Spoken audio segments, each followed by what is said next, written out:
up, everybody? Welcome to a special Wednesday night edition of Call Live. It's on Wednesday because we wanted to wait a few days to unpack the amazing, not spectacular, that's a different event, amazing, phenomenal, chaotic, ridiculous event that was the Free-4-All on Saturday, the first big pay-per-view. Well, not the first big pay-per-view, the first big event of the Schmoedown season.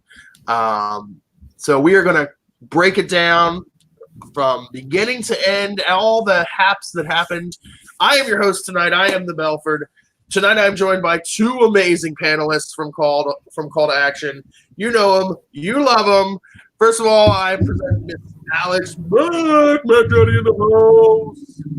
Oh my gosh, Belford. Thank you. And we are also joined by the lovely, the talented, you know her, you love her, Jenny. Hey, what y'all. is up, Hi, I'm excited to be here. I've been gone for like 2 weeks and I already forgot which direction I'm supposed to go in StreamYard. So We're never going to get that down. Yeah, tonight we are talking Free-4-All because that was such a huge event. A crazy event with surprises and twists and turns and amazing debuts and people who made their careers, maybe, who knows. Are you guys excited to talk Free-4-All?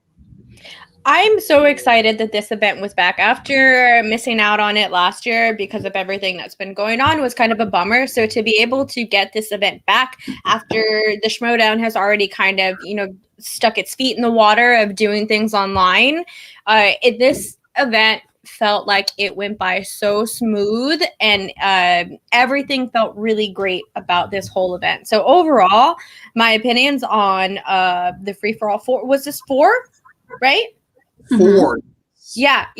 The Free-4-All overall great event. I think it went off without a hitch and it was chef's kiss. Alex, what do you think? It was great. Oh my gosh, Free-4-All is by far my favorite Schmoedown event of the year, bar none. And it was just so great seeing it happen again. Unfortunately, we don't have the live experience, but obviously that wasn't going to happen, obviously. So I was just excited to get to the next best thing, and it went off without a hitch. So I'm excited to see, we'll really chat about a lot of the finer details, because I had to watch it several times to catch a bunch of stuff. Yeah, it was long. It was almost 4 hours long. And that's the edited version. I can't imagine how long the unedited version was. It's probably like 15 hours or at least half of how long the last general standing was. Right? I also wonder, like shout out to whoever the crew is that is working behind the scenes to wrangle 40 people or 41 people into an online situation where I know that they changed either the operating system or I don't know computer stuff, whatever they use to put out events, because normally with OBS I think you could only have a certain number of people in the waiting room. So they got a new version of it so they could have more people in the waiting room, which probably helped to, organize this. Cause that was another thing. Look at the last general standing. We had 3 waiting rooms. You had the first waiting room and then you had to go, okay, now you move into the next waiting room. And then I remember we were doing last general standing and it was we were going to have a break and one person was going to move into the next waiting room. But then we were going to have a break, and it was wait, who's in what waiting room, and where are we moving people? It was just. And no, my favorite thing about thank you. That was just what I was just my favorite thing about the last general standing that we did. Paul was actually supposed to come and help me because I was running the green room, and Paul, because he went in so early for the last general standing, he was supposed, as soon as he was done, he was supposed to come in and help me in the green room, but that didn't seem to work out. So it was just so much fun. I refuse to believe. No, I will not admit what happened with him. Yeah, that's blacked out in my mind forever. Alex will also, not acknowledge PLD. I refuse to acknowledge anyone with the last name Harris from now on, and or Richard. Also, again, with another stupid Snowpiercer question. I'm tired of it already. I hate that movie, and I used to love that movie. I don't call Snowpiercer. I just call it the Willy Wonka, the Chocolate Factory sequel. Have you heard that movie fan theory? I've heard that thing. Yes, I heard that. Now I can't unsee it when it comes to that movie. I'm gonna have to look that up. It's a fun movie theory for sure. It is. It's a little out there, but there's enough of it that it's like you're like, oh, ooh, okay, I see what you're putting down. Okay. But getting into the free-for-all, talking about it, watching it multiple times. The last few times I've literally broke it down into like phases, and that's how we're gonna do it tonight. Of like, okay, I'm gonna watch this section first, and then I'm gonna move to that section. One of my real like first thoughts about it was so top heavy. The first like so many people in the beginning. I'm like, what is happening? I'm so sorry. I have to let my cat out. BRB. Uh-oh. No brownouts. Alex, what did you think about how many big names we got right away? I definitely agree with you. I was going to mention, I was like, there's a lot of big names in round 1 and round 2. I'm a little nervous. And that's not a bad thing. It's something actually I've mentioned in previous, anticipation videos similar to this, is that I was really hoping that we would get a lot of surprises. Maybe some IG or Star Wars competitors slip in this, because as we know, this is a free-for-all in theory. No one goes into a free-for-all expecting to win, especially if you're in the second or first round, unless you're someone like Bibbs or Bateman or something. Yeah. But at the same time, you can always hope for the best. But there are a lot of benefits to winning or being the MVP, obviously. But at the same time, it's a really great opportunity for competitors that wouldn't have many opportunities to compete this season to play. So I was going to get some surprising faces in here. We didn't get as many surprising faces as I hoped, but that's okay. Well, that's the thing about so the free for all is always considered the Schmoedown's Royal Rumble. Like that's the analogy that they make, or the comparison they make. And one of the big things about the Royal Rumble is you always get like surprise people, you get returning people and all that. And that's one of the things about this year's free-for-all that kind of takes away from the other free-for-alls, is that because of the structure of its faction base, there's faction things on the line. You couldn't have those like surprise entrants really, except for maybe one or two. There were some surprises though, because when you factor in like IG and Star Wars competitors, I was not expecting them, because you don't expect, and no one goes in with the expectation to win. But if you get the right number, anybody can win. I mean, absolutely. If you get number 40, I don't care who and the right questions are asked, you have a shot. We have to remember that there were in this particular free-for-all, there was quite a few IG and Star Wars questions, a lot more than I expected. So some competitors that have whispers of IG competitors that have whispers of going to teams, Saul, could really thrive in this environment and have a lot of talk about these competitors in particular. Could have, especially in Saul's position. That's are we getting into this, Bill? Are we starting to talk about the first half of the event? We're dipping our toes in right now, but if you got a Saul point, it fits. So go ahead with your Saul point. I do have a Saul point. Saul is, what a bummer. What a huge bummer for that situation that Saul got put in. I think he came out second or third, and was eliminated in his first round.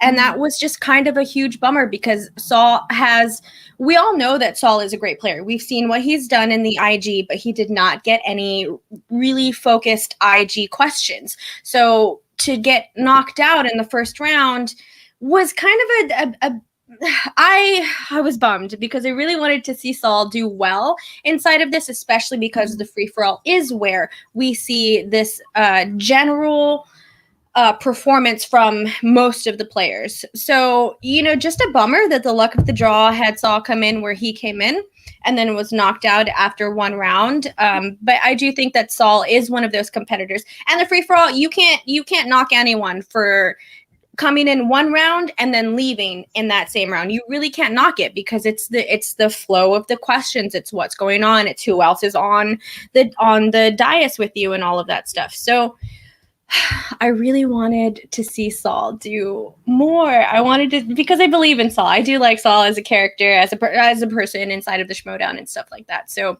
I think Saul was my first heartbreak inside of the free-for-all. Watching Saul leave after that round was a pretty big bummer for me. My first heartbreak going into this is not seeing Bibbs as drawn as number one. No, that was the best part. I loved that. So just to talk on that, I'm so sorry, because I want to touch on that really quickly too. The cutscene before, when we start it, the very first cutscene that we get is William Bibbiani coming in to talk to our president, Grace Hancock, just coming in there, eating her salad, drinking her Cosmo. I'm going to assume that was a Cosmo. And Bibbs is like, I don't want to be first. I did it last year. I stood the whole time. It kind of was a bummer. I don't want to be first. Grace is like, all right, I got you. And then she puts him fifth. Before we start, shout out to Salt Cat Soap. We're not sponsored by it, but apparently amazing soaps. Check it out. You links and check out Bibbs' Twitter. There's some links there. You can get some Salt Cat Soap. Apparently it's super good. Bibbs is involved because someone put the link in the chat. Ways. Him and his wife. Yes. So sweet. Oh my gosh. I want that lion soap, whatever it was that Bibbs was putting out there in that cutscene. I want that soap. I really want that soap. It's available on their website. But so let's get into it. So Bibbs again says, I don't want to be number one. He's not number one. Number one is Ethan Irwin. Hello. Number two is Saul. And then we get I can't remember who else. The two other people. And then we get Bibbs at number 5. So he's not number one, but he's in the first round. We talked about it, Saul. Rough go. Here's my thing about the free-for-all. Being in the free-for-all, about performing poorly in the free-for-all, and I'm not saying anybody performed poorly, but if you get 0 questions right in the free-for-all, it does not hurt your stock. It does not hurt your reputation. The only thing the free-for-all can do is help your reputation. If you do really well, you can come out of the free-for-all looking really good. It's made people's careers, what is his name from Real Rejects? I can't remember his name. Greg Alba or John Humphrey. John Humphreys literally is still living off of the free-for-all 2. His performance in free-for-all 2 is 100% still. Let's be clear. They're both living off of it because Greg Alba was the performance. The entrance of the last free-for-all. To clarify, not knowledge-wise, although he did fine. I think he only lasted 1 or 2 rounds, but that was the performance.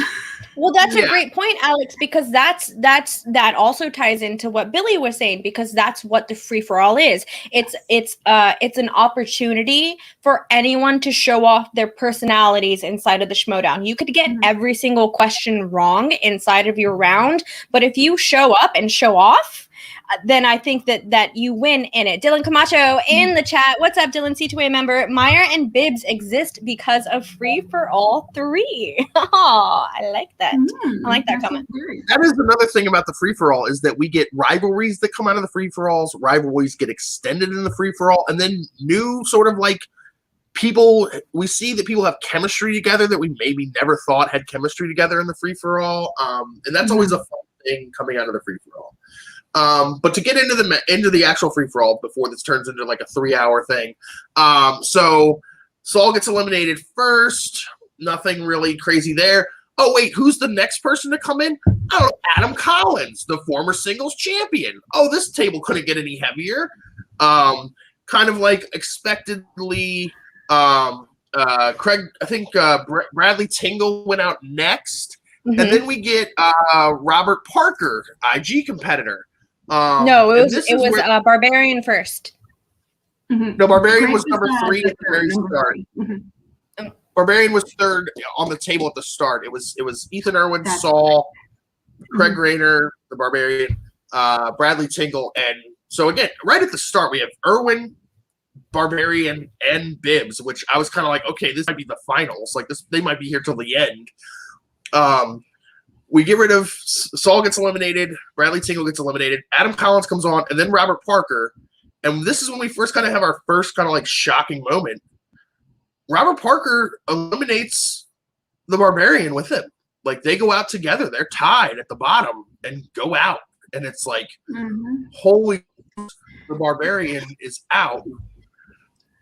I'm like, maybe we'll get a break here and there'll be some random rookies in at like the next to fill these slots. Oh no, it's not. It's Marcus Draco and Dan freaking Merle. Holy shnikes. What a table. This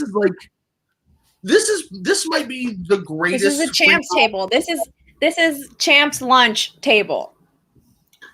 No, it's never going to be champs lunch table because Andrew Guy wasn't there. How dare you, Danny?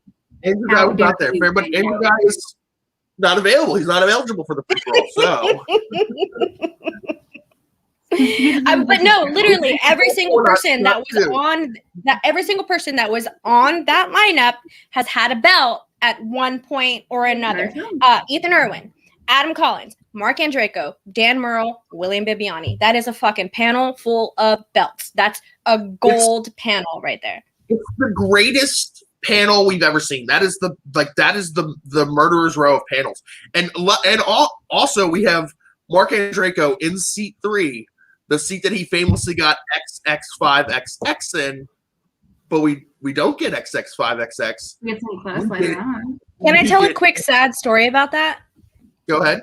Okay, so as soon as that shirt was available inside of the merch, like whenever that merch was available for that XX5 shirt, I got it. It was my favorite Schmoedown shirt that I had. I loved that shirt so much. I took it with me and I left it in a hotel room, and I don't have it anymore. No. And it breaks my heart. I wanted it, like every time a free-for-all is on, I want to wear that shirt. Or I lost it very recently, so I like as soon as this happened, I was like, oh my god, I miss it. Big shout out to Ben Rayner with a super chat. The Council of Champions at that table, it was freaking amazing. I completely agree, Ben. Oh my gosh, really, truly. It was, and again, for Bibbiani my shirt. For Bibbiani to avenge like the XX5XX by knocking out Merle and Draco, who were both on that table before, and then also Adam Collins and Ethan Irwin. That's the best knockout ever. Like to knock those 4 people out is insane. I was a little. Nobody else got that question right. The diving question from Bumblebee. Yeah, that was such a rant. So in Bumblebee, what sport did Charlie play that she was proficient in that she had to stop because of a family tragedy? And no, like that, like Bumblebee, I don't understand. Like that's the question that sent everyone off. Whenever it was Mark Andreyko and he did his big thing, it was for The Spirit, which is a movie that I had never heard of before that point. Yeah, I'd never at that point then. No, I'm so sorry. I'm not a big movie person, Alex. My bad. But when it got, like with that whole thing, like with Bumblebee being the movie that it was, just kind of like I thought that was hilarious. I get it. It was The Spectre, not The Spirit, because that's what Dan Merle writes. Spirit. That's right. And then Draco goes, The Spectre. It's like, no, are you sure? Are you sure it's not the opposite of that? Someone in the chat, let us know. Yeah, I've seen The Spirit. I've never seen The Spectre. I've seen Spectre, the movie, that James Bond. That's what I mean. The Spirit was the right answer. No. The Spectre is the right answer. That's the James or Samuel Jackson Scarlett Johansson movie that I've never seen before. You could be right. Either way, whatever movie it was that Mark Andreyko answered, I had not seen it. And I thought it was just a random movie to what I just thought Bumblebee was such a bigger movie for like that panel to lose to. Like that was just I feel like that is a movie that most people, because it's more of a recent movie, that it would have been something that would have been caught up at the time. You are right, Jenny. The Spirit is the Scarlett Johansson. That's the one it was the Spirit. And Dan does say the Spectre. So I was wrong. You're right. But yeah, that was I mean, that's Belford. I thought that was the moment of the free-for-all, and it was just the first of many. Yeah, I did the clip out from the show. But I definitely agree with you, Danielle. Bumblebee is like one of those movies that it was not a big movie. I thought it was a very big movie, judging because everyone I know loves that movie. I've heard people argue it's the best in the Transformers franchise. I've heard a lot of people argue it's one of the favorite movies that came out that year. A lot of great, nothing but positive stuff. So I was very surprised that very few people actually got that question right. But it wasn't even that it was very few. It was that it was the specific few that got it wrong. Mm-hmm. Yes, very, very true. Very true. Especially because we know Dan does like charting and does like, reviews. So Dan is always watching new movies. And that movie's not that old. So we know Dan saw that movie. We know probably all of these. Maybe Ethan Irwin didn't watch that movie. Like that's the one person I can believe just didn't watch that movie. He's like, I ain't got time for this shit. But like, I feel like Adam Collins definitely saw Bumblebee. Dan definitely saw Bumblebee. Andreyko, I'm sure, saw Bumblebee. Like, it's just one of those things that's a free-for-all. It happens in the free-for-all. My favorite thing always in the free-for-all is when someone, they remember the answer right at, like, as time expires, because you don't get JTEs in the free-for-all. And it's like, they only had a JTE. There was one funny part in the Schmoedown. I was just recently watching it in that event with that specific round and that point in question. Bibiani asks, or he says, "Mark, can you do it again?" And Mark Ellis, the sweetheart that he is, starts to repeat the question, which we all knew ahead of time there would be no JTEs. And then Bibiani is like, no, I'm asking Mark Andreyko if he can knock out the table again. Oh, yeah, that's right. Yeah. And I thought that was so funny. And Mark Ellis was like, that's the last time I'm doing something nice for a competitor. And then it ended up being Bibiani who knocks out the table. And to be fair, they have repeated questions before, and it's usually when it's an overly wordy question that's like super complicated. Mm-hmm. That's when they'll just do a free repeat.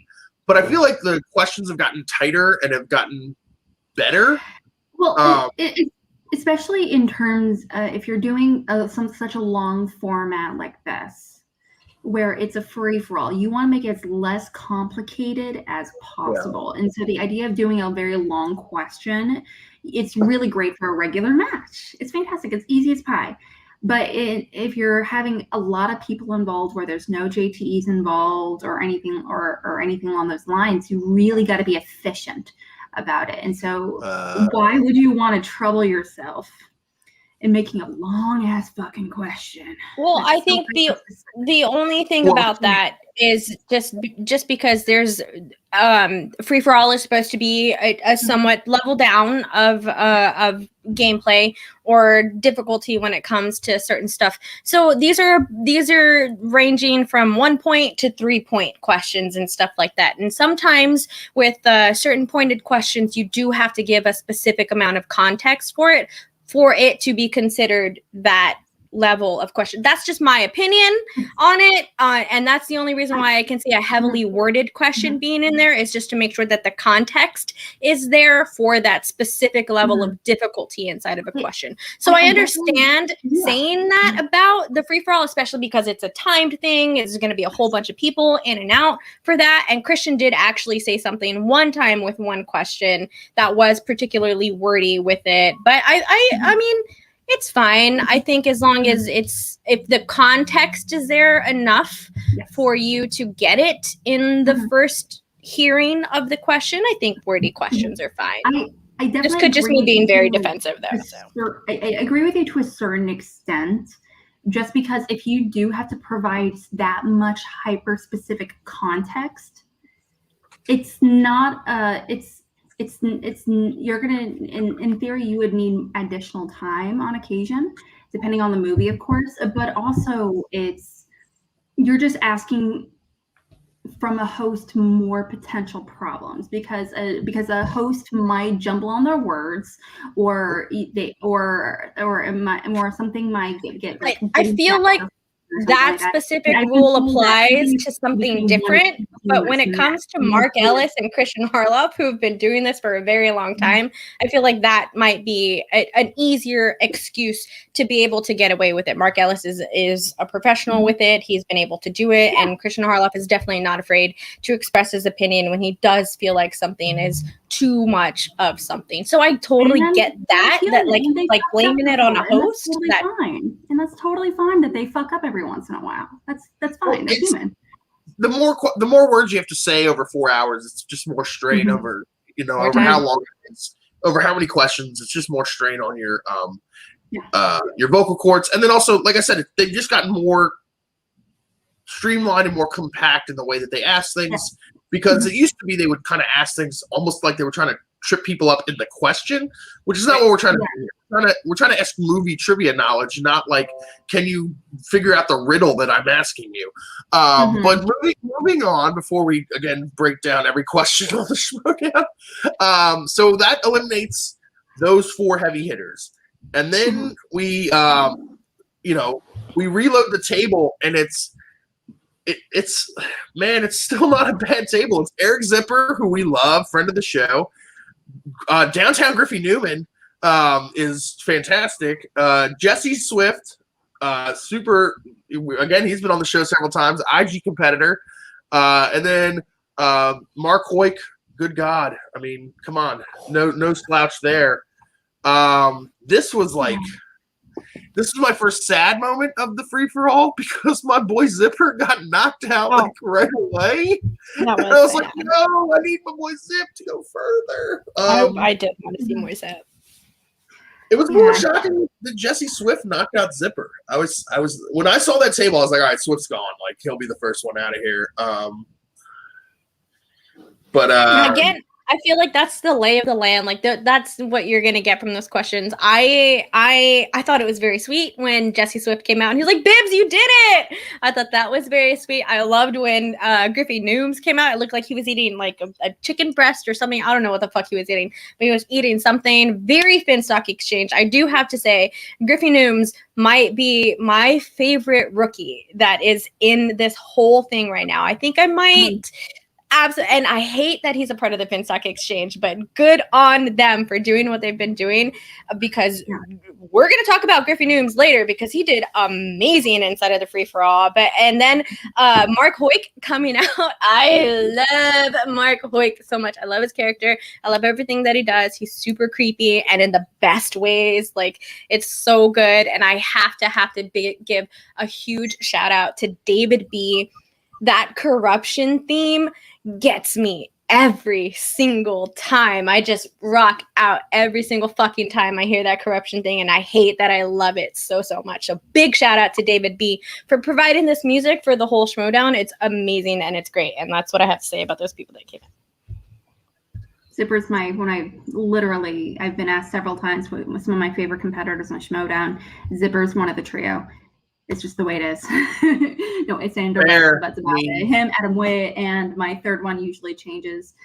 We know your third one is because your third one came on the table next, and it was Drew Grant. So Drew, oh my gosh, I love Drew. Drew's one of my okay. Also, the thing is, something to remember. I think it's actually a really good conversation going into this as well. Is that the free-for-all is a mixture of movie trivia, which is amazing, but in a free-for-all style, like you said, the Royal Rumble.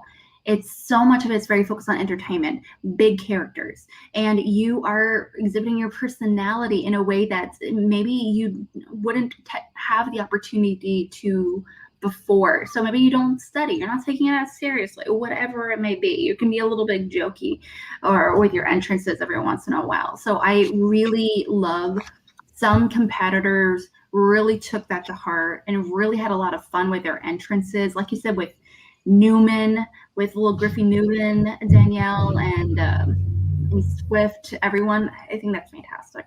Well, the thing about the free-for-all, even when it's live, so normally you get an opportunity to do character work with your promo, with your like pre-match interviews or whatever. There's none of that in the free-for-all. It's like you come in, you have an entrance, which we don't even really get those right now. Although some people were very creative in the way that they were presented on screen, or like when they popped in on the screen, and then you have an opportunity to do some character work at the table. Which the bigger your character or the more iconic your look can help go a long way because you're more memorable. Obviously, Drew Grant with the video Drew with the Cruella hair, amazing. Downtown Griffin Noobs with the green screen is fantastic, or he's just in random New York spots, which is so good. But the thing that I do kind of miss is those little table interactions that we always got at the free-for-all. One of my favorite free-for-all moments ever, and we'll get into these later as well, is it's when Drew Guy is at the table next to Greg Alba, and Drew Guy misses an action question. And Greg Alba looks at him and goes, "But you're the action guy." It's like little things like that are always great. But yeah, so then we get Drew Grant. She's on the table. I think that's when Jesse Swift goes out next, I believe. And that's when we get JTE in.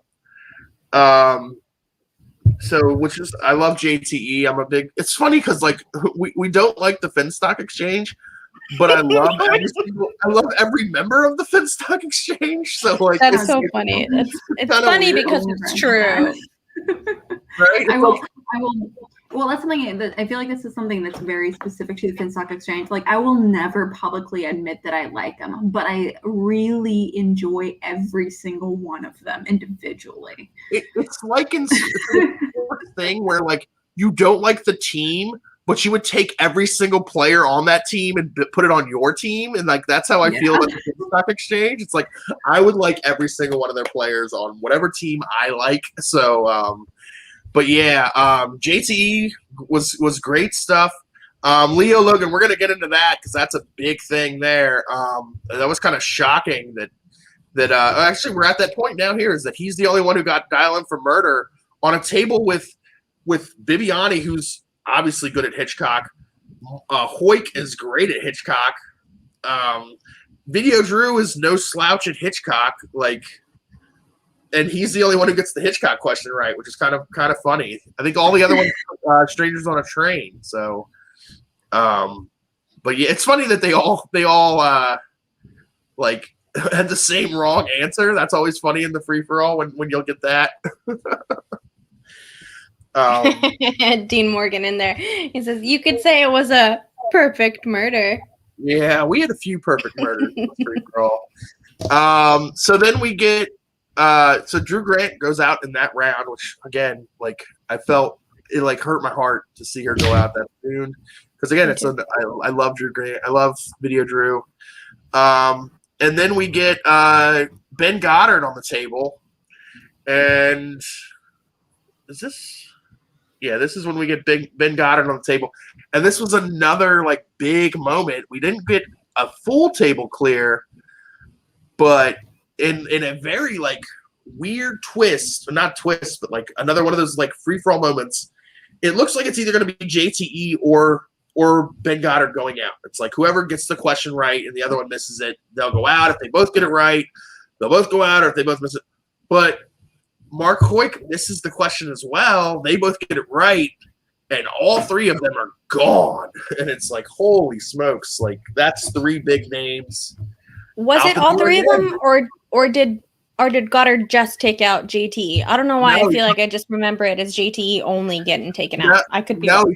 He took them both out because then we got because Hoyk was the spot, and that leads us to X5X because Hoyk's replacement was the one that then did that. So you're right. Again, it's like so many. Like we're halfway through. We're at the halfway point of the Schmoedown of the free-for-all, and there's so many names already gone. Like at this point, we've lost Irwin, we've lost the Barbarian, we've lost Dan Merle, Adam Collins, Video Drew, Eric Zipper, Mark Hoyk, JTE, Ben Goddard. Like these are people I thought would have had shots to win it, and they're all gone. Wait, is Adam Collins still at the table at this point? I can't remember. No, Adam Collins was gone. He got cleaned up in the XXX5. Oh. Yeah. Again, with Ben Goddard, I feel like Ben Goddard definitely got a short end of the stick when it comes to his round inside of it. He only lasted one round, and I do feel like he's one of those players that only went one round. That is better than their performance in there. I do think that Ben Goddard is a good, if we're just tearing him off in a place, I feel like Ben Goddard is at like a high B. To where he performs very, very well. There's just certain situations, like he just kind of just didn't get there. And that was such a bummer for me to watch him go out in his first round of the free-for-all, because I do feel like he is one of those players that is better than the record that he has. Well, something to remember about free-for-all again is that these competitors, a lot of really great competitors can do absolutely shit for a free-for-all, but also you can find a lot of competitors that maybe have a not so great record and absolutely shine in a free-for-all. And for example, that's how we got a lot of competitors really redeem themselves in a lot of ways, like you said with John Humphreys and Brandon Meyer. Him doing so well when he did, that's what really brought him back into Schmoedown after his loss against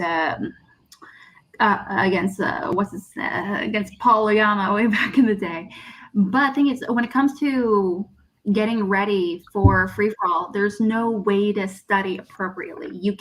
There's no wheel or anything. It's all complete core knowledge. And if you were just like have your fingers crossed, it's a movie you recognize. Yeah. But that's all you can prep going into a free-for-all match, honestly. It's just, you just don't know what you're going to get.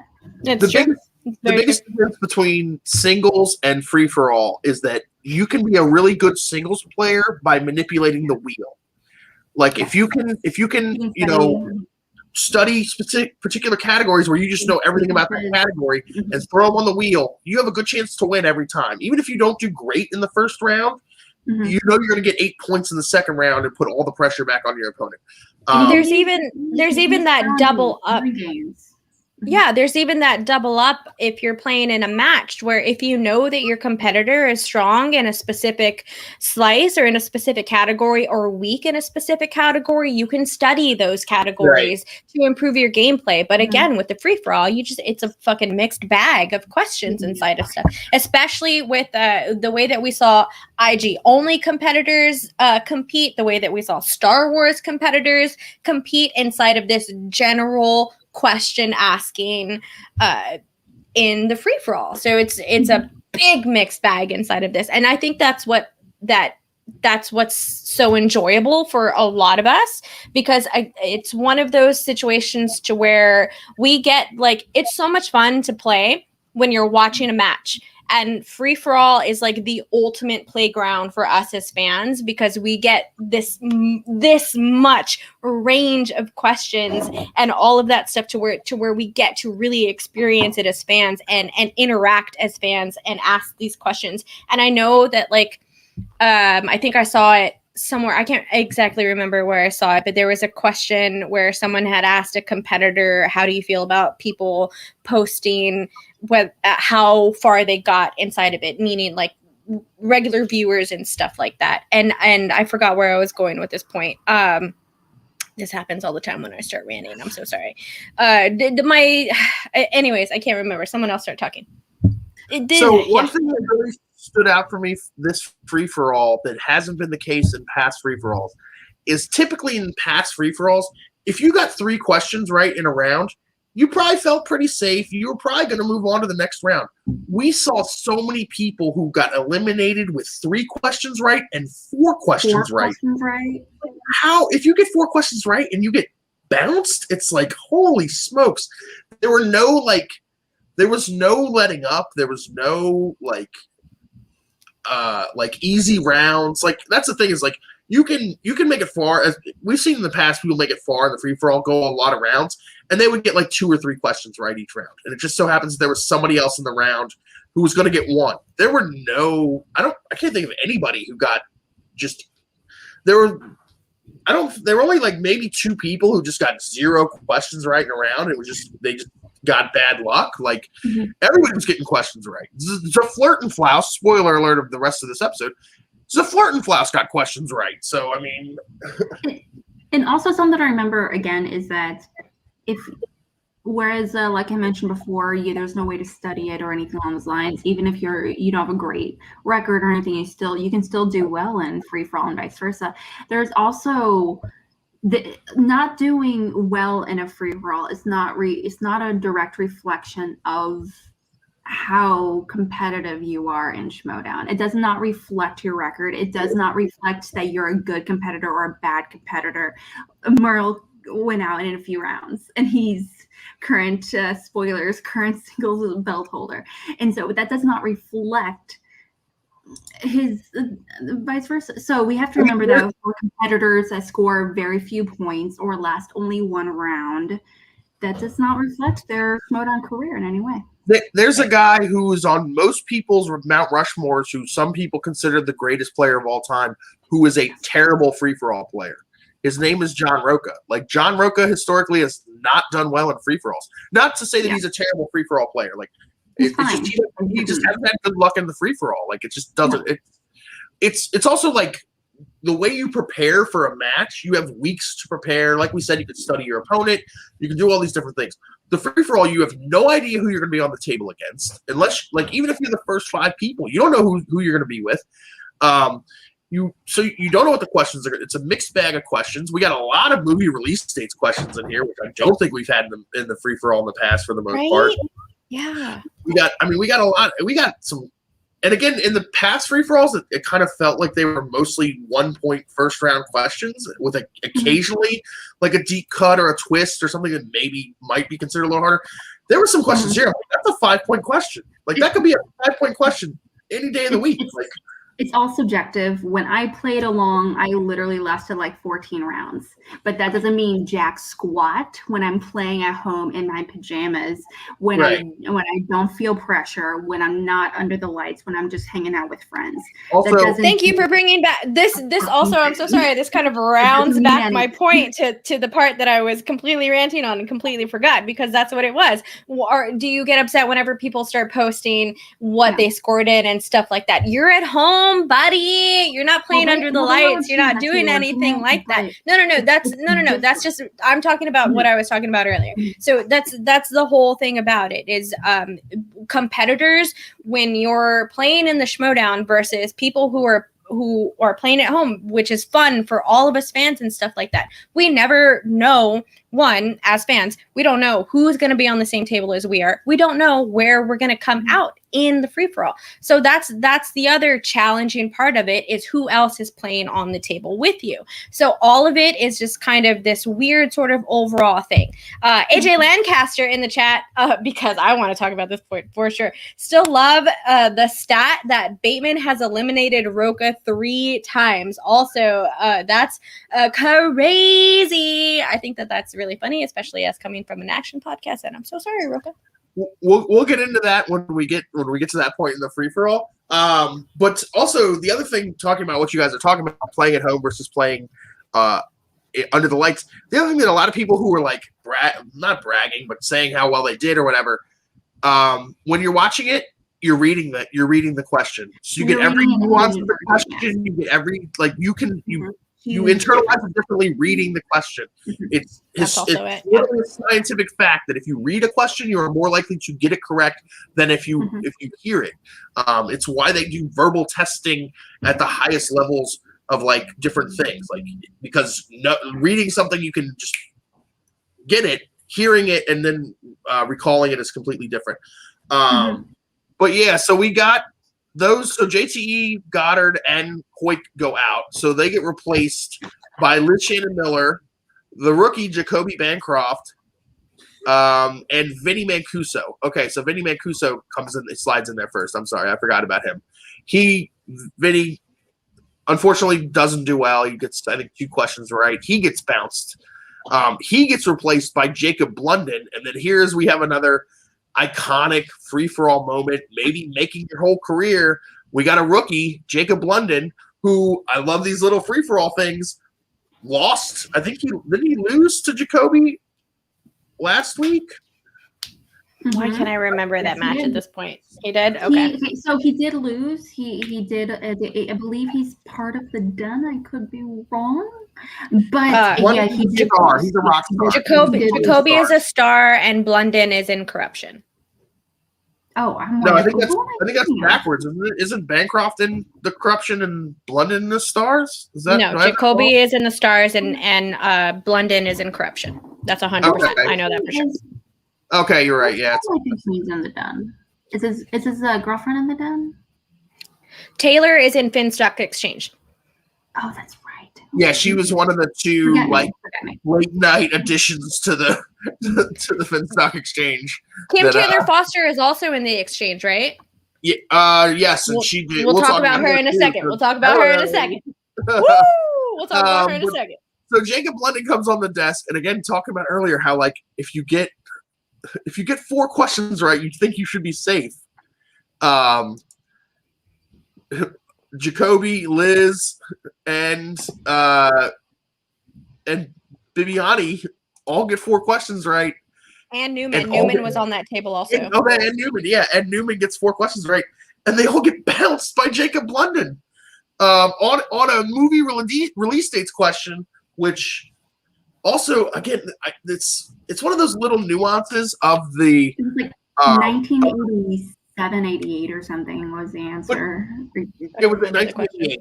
It's the release date of a thriller called Frantic, and The Deadpool, which is the last Dirty Harry movie, which is why I knew the answer because I saw that movie at a drive-in in 1988. But the category is announced as thriller.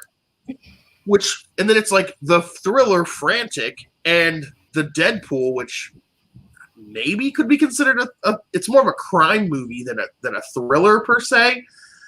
But it's a movie release dates question. Just call it a movie release dates question. Like you could say movie release dates because that puts you in the right frame of mind. You have 15 seconds to answer these questions. But maybe that's the point. Sometimes in questions, as a question writer, you don't want them in the correct state of mind. You kind of sometimes you want to mislead them a little. I could see that in a 5-round match. Like that was one in the free-for-all where you are constantly having to like immediately recall information over and over again for what now has been. I think Bibiani's been on the table for an hour at this point. Like you're not. Don't try to. We got an edited version of an hour. Like yeah, right. I for like 2.5 hours. I agree with both of you when it comes to this particular thing. I think it's okay to throw in a release date option in a specific category. I really do. I don't think it throws people off as much as it might seem for what Billy is saying. And I don't think that that's the intention that they were going with inside of the free-for-all. I don't think that it was intended to let me put this as a thriller category instead of a movie release date category to throw them off. And I don't think that it's like, let me No, we should never have. If it's a release date question, it should only be in release dates. I think it's okay to have a release date inside of a specific category. I think that that's because that was a tough question. That was a tough question. I've never heard of either of these movies, so it was just a tough question. Every time Billy says movie release dates, Matt screams back. Damn it. I should have read that whole thing before I started saying that. Movie release dates. Yes. Every time Billy says movie release dates, Matt screams back, movie release dates in my head. He just hears like something. He's like, who's calling? It's a little sonar that goes off in Mance's head. Start to burn 100%. A little bit. What's happening? 100%. So this point right here that you're talking about, Billy, with Blended knocking a lot of people out, this is where Griffin Newman kind of gets knocked out, and I feel like if we're gonna put in like first place, second place, third place in my favorites of what is going on right now, Griffin Newman got third place in this. He lasted 6 rounds, which doesn't necessarily sound like a lot, but it's still a lot compared to what everyone else went in with. The only other people that did more than he did was Paul Oyama, Ben Bateman, let me see, Paul Oyama, Ben Bateman, and Bibiani. Those were the only people who went more rounds than Griffin Newman did, and Griffin Newman went out in this round with that XXX5X. And I just feel like that's something to point out too, because I feel like Griffin Newman is one of those players, especially with the performance that we saw in his first match, is one of those players that a lot of people should really be on the lookout for. Absolutely agree. I mean, D. Morgan in the chat says Griffin Newman did great for a rookie. Griffin Newman did great for anybody. He did. Yeah, I agree. 4 rounds than ever, except for 3 other people. I mean, that's like amazing. I think when you say question, that could be anybody. I don't think he's I think, Dean, what you're meaning by that is just the way he did his character and everything on camera as a rookie, because it's not a format that he's done before. So perhaps it might have been it was a very new experience for him, and so that he was. Are you familiar with Griffin Newman? Like, do you know like what he does outside of the Schmoedown? Yes. Okay. Yeah, I know he's like an actor. You know, he's a really notable podcast, one of the more famous podcasters in the. But he's an actor. I feel like that's totally normal. New to but he doesn't know.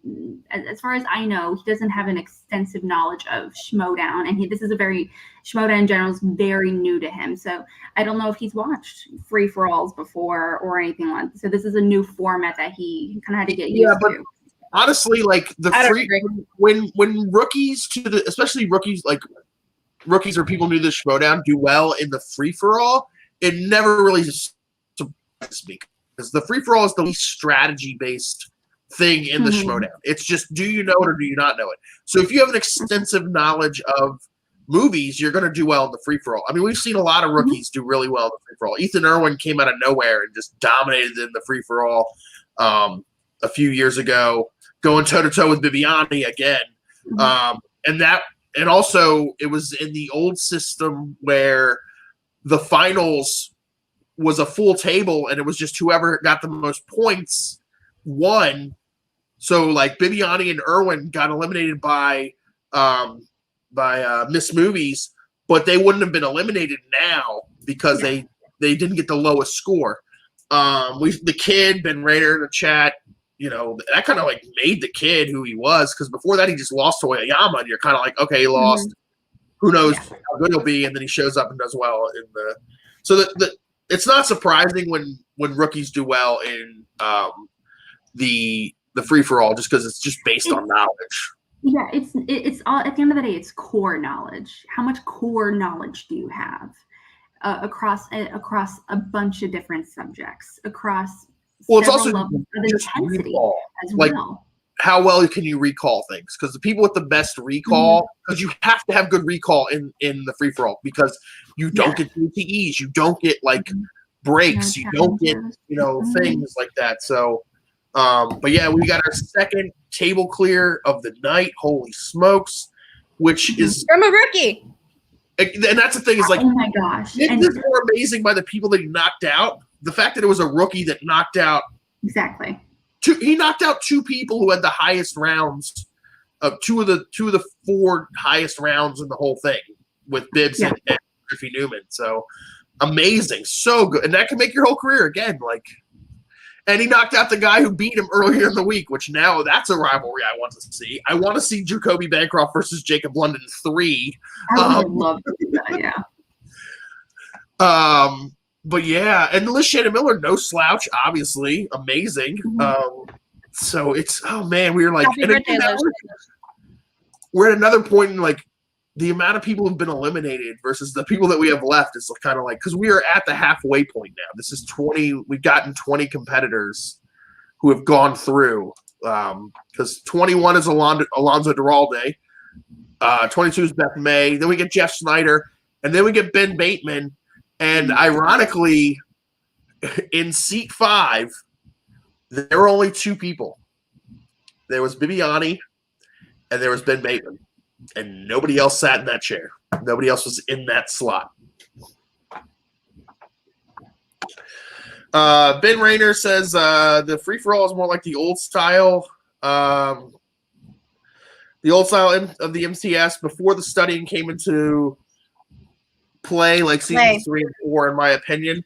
Thank you for the super chat again, Ben. I have to disagree with you though, because of the quality of the questions and because of the the in-depth questions that like we're truly at the point now in the Schmoedown where, especially at high levels and in like look at the recent match between Collins and Dan. The round 1 questions, I'm like, this could be a 5-point question. Like, what is going on here? Like, I think I feel like it's a very, very specific conversation surrounding the intensities of questions for a championship match is very different for, say, a rookie singles match.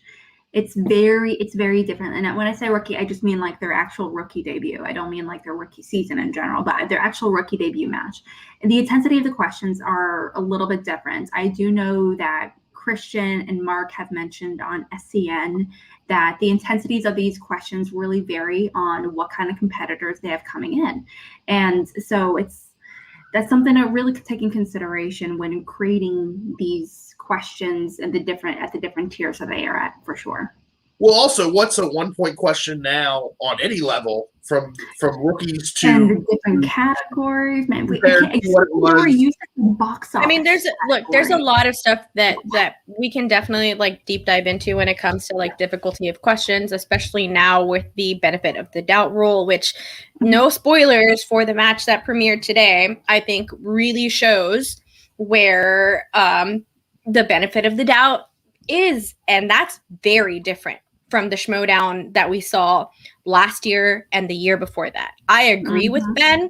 I think that I agree with all of you, honestly. I do think that because of how long the Schmoedown has been going, the Schmoedown is a little bit more polished in the question writing when it was in the first few seasons. But the level I can kind of agree with on Ben, because it isn't supposed to be championship match level difficulty. It's supposed to be, like I said, either a 1 to 3 point difficulty question. So excuse me. Again, across the board, even in like, so it's like, because you're not going to have like 1 to 3 point questions for what's considered rookies in the whole like free for all. Like we got some questions that literally you could slide into a championship match in the first round easily. Arguably, like, for sure. And like, because I never question the difficulty of questions. Never based on like, for me, is never based on a movie, on like what movie it is or anything like that, because that's completely subjective. The difficulty level is always based on like the type of information you're either asking for or the amount of information you give in the question. And like a lot of these questions are asking for deep cut things like plot points, things in the plot. Like, again, like I thought it was an easy question because I've seen the movie several times, but asking what sport she gives up in Bumblebee, that's a tough question because you have to have seen the movie. and have to like remember that specific moment. It's not something that even plays into the plot later in the movie. It's not like she dives off a cliff or something to save Bumblebee. Like it's a one done thing. Like it's very easy though, however, to guesstimate, and you can do the best you can as a competitor, as a volleyball, as a softball, as a track and field, whatever. You can do the best you can. But yeah, it's really up in the air. Yes. Knowing sports does help you. It's really up in the air. I still can't get over how much times have changed, especially like you said, Danielle, with the whole benefit of the doubt rule. Like it was our last free-for-all when like John Rocca was asked a question in Reservoir Dogs. What were the thieves trying to steal? Essentially, what were they trying to steal? Everyone had diamonds, which is the correct answer. John Rocca put gemstones. Gems, yeah. And he ended up getting, and he was called, and he ended up getting kicked out after that round. And he's like, what the fuck? Now I think that answer would have been accepted. But back then, no. That's a judgment. And they're definitely not so much lax about it, but it's clear that he knew. So it's just kind of wonderful. Like that's the other thing with the free-for-alls. You can't argue your point. Like in a 1v1 match, if somebody wrote diamonds and he wrote gemstones or jewels, he could probably argue his point and eventually get like awarded the point for that or got a new question or whatever. Like you can't do that in the free-for-all. It's kind of like all thumbs are fingers, but not all fingers are thumbs. It's like I don't think that gemstones would pass as a correct answer. I feel like if you like, especially with the benefit of the doubt rule now, like I'm not going to spoil anything for the match. What happened was that's a completely different answer than what happened in the match that was today. So I don't want to get more into it. Let's keep talking about the free-for-all because I don't want to get into semantics. But my point is I don't think gemstones would still be a right answer. I don't. No, in that question, I don't. I agree with you. That's a very different conversation regarding today's match in particular. I'm not referring to today's match at all in any way, shape, or form. But specifically, there was a handful of times where questions where answers were kind of where I'm like, that's close enough, or arguably that's too different. Where it's just arguable either way. But however, in a free-for-all format, they can't make that argument, even if they wanted to. Right. Before we move on a little bit, I want to do a shout out to Eric Frederick in the chat. He love you, buddy. Had to come thank all the C2A folks played a part in helping this week. Much love to you, my brother. Much love to you and your family. Thoughts and prayers. But yeah, and again, shout out to everybody in the Action Army, everybody in C2A who stepped up to help out as much as possible this week. And hopefully things get better, brother. As much as they can. But yeah, so we get moving on. We get Alonso Duralde gets knocked out with Beth May after one round. That was kind of a little one and done there.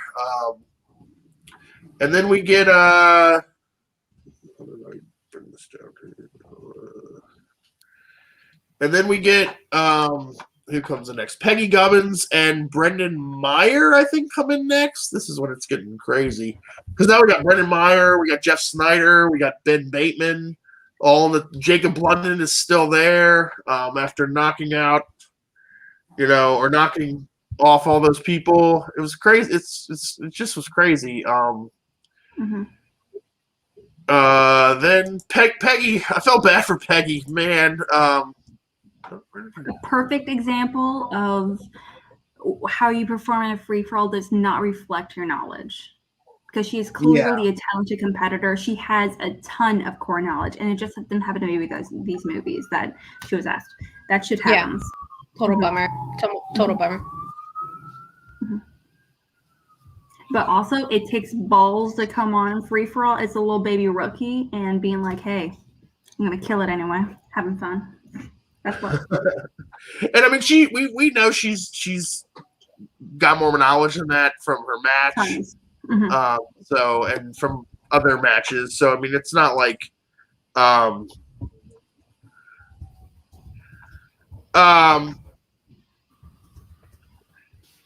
But yeah, so then from there we get John Rocca comes to the table, Mara Knopic comes to the table, Stacy, I think this one Stacy comes to the table, and is this one Frankie Albert? No, this is when so Mara and Rocca come to the table at this point. And we get another like big elimination because Mara and Ben clear the table, and the dungeon, the dungeon cleans everybody out. It was kind of a little shocking moment there. Oh yeah. Y'all know me. I'm a big fan of the dungeon. I thought that the dungeon did very well overall in this, obviously, but it is what it is. Let's see.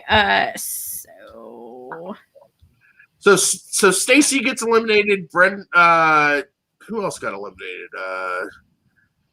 I want to say, then that's when Marisol McKee, I think Frankie and Kim Taylor Foster come on. Is that right? Real quickly, I do want to highlight Mara Knopic for a split second, kicking Jeff's ass. That's kiss. Fair. That was Jacob London got eliminated because that was the one where if he got it right, him and Snyder would have both gotten eliminated. I forgot about that. And Snyder's like begging him, like, please miss this question. London, please miss the question. Oh, I love it so much. Also, Jeff Snyder just table talking the whole time is always fun. Yes. Jeff Snyder on any match is always fun to watch because he's so stressed out all of the time. It stresses me out. Can you imagine Jeff as a host? Like, See, I think questions or something. I wonder if he would be even more sassy than he already is, or alternatively, if he would be more stressed or like kind of annoyed or anything along those lines, because like, how could you not know this? How could you not see this movie? Or that's exactly how I see Jeff Snyder being on the desk. He wouldn't even say the question out loud. He would just exasperate. Who voiced this character? Like, that would be Jeff Snyder. I think a lot of the theatrics of Jeff Snyder are because he is like super stressed and like super, like it's just a stressful situation. That's how he relieves stress, is by being snarky, being the shtick, all that stuff. I think if he was on the desk, he'd be way more chill. He wouldn't be as stressed, and I think there wouldn't be that like as much of the like Jeff Snyder shtick. I think it would be more of like him like doing little digs every once in a while, but not as much. Also, I don't think Christian would want him doing all the Jeff Snyder stuff. So 100%, 100%, I believe that. Saying he's not competitor, another thing to do it as a commentator. Next we got Paul Oyama, Badass Page, Paul Preston with my cosplay of the night, cosplaying as Video Drew, cosplaying as Cruella DeVille. Fantastic. Wait, she's cosplaying as Cruella DeVille? She had the hair. Her wig was half black, half white. It looks very much like Cruella DeVille. It was very disheveled in a way, just like curly and all of that stuff. And then I posted that was a cosplay? I thought she was just being herself. Well, I posted on Twitter, like when that was going on, I posted on Twitter. I was like, I love Video Drew's hair. I just need her to know that her hair looks really good. And she replied and she's like, it was a wig. I was like, oh, great. And it looked really, really good. And I absolutely did love that Paul Preston came out inside of that wig. And I wanted to tweet out to Paul Preston as well. Big shout out to Paul Preston's hair. And I should have. Because you're right, Billy. That is a great cosplay. I thought that was really great. I just love everything Paul Preston does anyway. So 100%. We also got Kalinowski, and I think this is when like Sabrina was on there after. I think. Are we already that far? Wow. Yeah, Kim got eliminated. Like somebody that I think it was Leo or somebody in the chat said that Stacy and Mara were eliminated by Ben and Marisol. There's so many eliminations. They kind of came fast and furious at this point. And that's when I we got love Sabrina. Marisol. Marisol is my current Schmoedown crush right now, and I think that she does so well inside of the Schmoedown. I can't wait to see her like do some singles matches and stuff like that. She does such a great job. I love the character that she plays. Like Lady Justice is such a fun thing to play with, and she fucking crushes it. So 100%, like everyone should be crushing on Marisol right now. I think. So. I love the It little also helps Jump on the train. She's absolutely stunning. She's incredibly, oh my gosh, she's so stupid smart. She's so fucking smart. It's ridiculous. On Trivia Knowledge and Beyond, I do want to clarify. But she's like, but the way she kind of goes about her character, I feel like it's very specific to her. And it just fits with her. Mm-hmm. Oddly enough, whereas with a lot of competitors, you can tell it's a shtick, it's personality, it's a character that they're doing. With her, it is, but it's just enough. It's just right there where you're like, I can totally see her doing this in real life. So it's I like the little touch she did where she said, "Be seated." That was really fun when she came. Yes, 100%. Be seated. Oh, I loved it. Yes, girl, got it. She did. I mean, again, she did fine. She did 2 rounds. Everything was so fast. Yeah. We got Kim Taylor Foster. She did 3 rounds. She did really well, actually. I was impressed by her, especially coming out. Was it really only 3 rounds? Hold on, because wow, it really was. Yeah. Because it felt like it was so much longer than that. She just crushed the rounds that she was in, I guess, because I feel like Kim Taylor Foster was in there for a lot longer. It's the free-for-all. You dominate a couple rounds, and it feels like you're there, and you're like, man, this person's been crushing it, and then they're gone, and you're like, they did so great, and then you realize, no, they just did 2 rounds or 3 rounds. That's so crazy. I genuinely feel like Kim Taylor Foster came on the screen. I zoned out for a second doing something, which I felt like would have been like 10 minutes or so. And honestly, it could have been. And then I looked back, oh, Kim's still there. Okay, cool. I like her. So, wow. I haven't 3 rounds. I have to say, but up until Schmoedown, I personally have not heard of her. And I don't like I've been told she's like a really big deal, but I feel bad I don't know what for. She's the managing editor of Fandom. Like she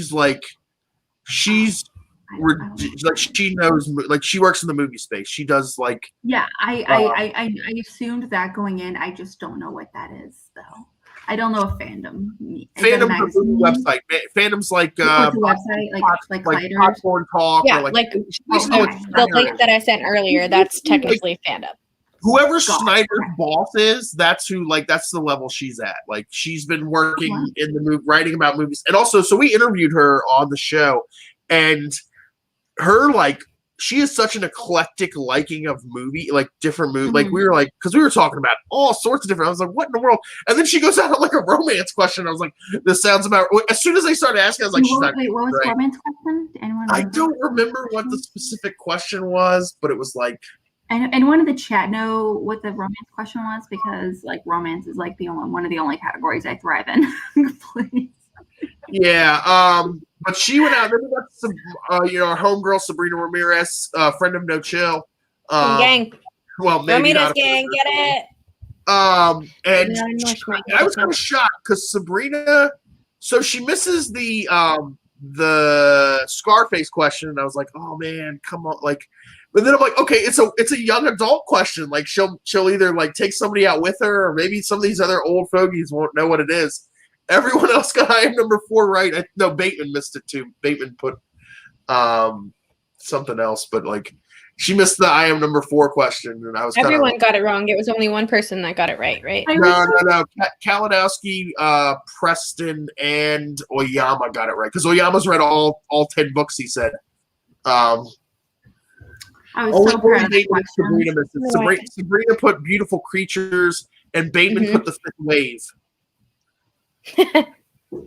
I want more YA adaptations. I want it all. I love it. Adaptation slice, but whatever. I mean, it was kind of like I thought it was like they named all 4 actors in the movie, and I was like, okay, it's I have number 4, and it was like, ooh, rough one. Then we got it was a very popular book. Not a good movie, but a mega popular book. But it wasn't. I mean, as far as like a YA adaptation, it's kind of like middle of the road for me as far as like movies, because there have been some really big. It's not one of the worst YA adaptations. Yeah. Like I feel like that's a very movie. specific conversation regarding like best YA adaptations. Well, sci-fi.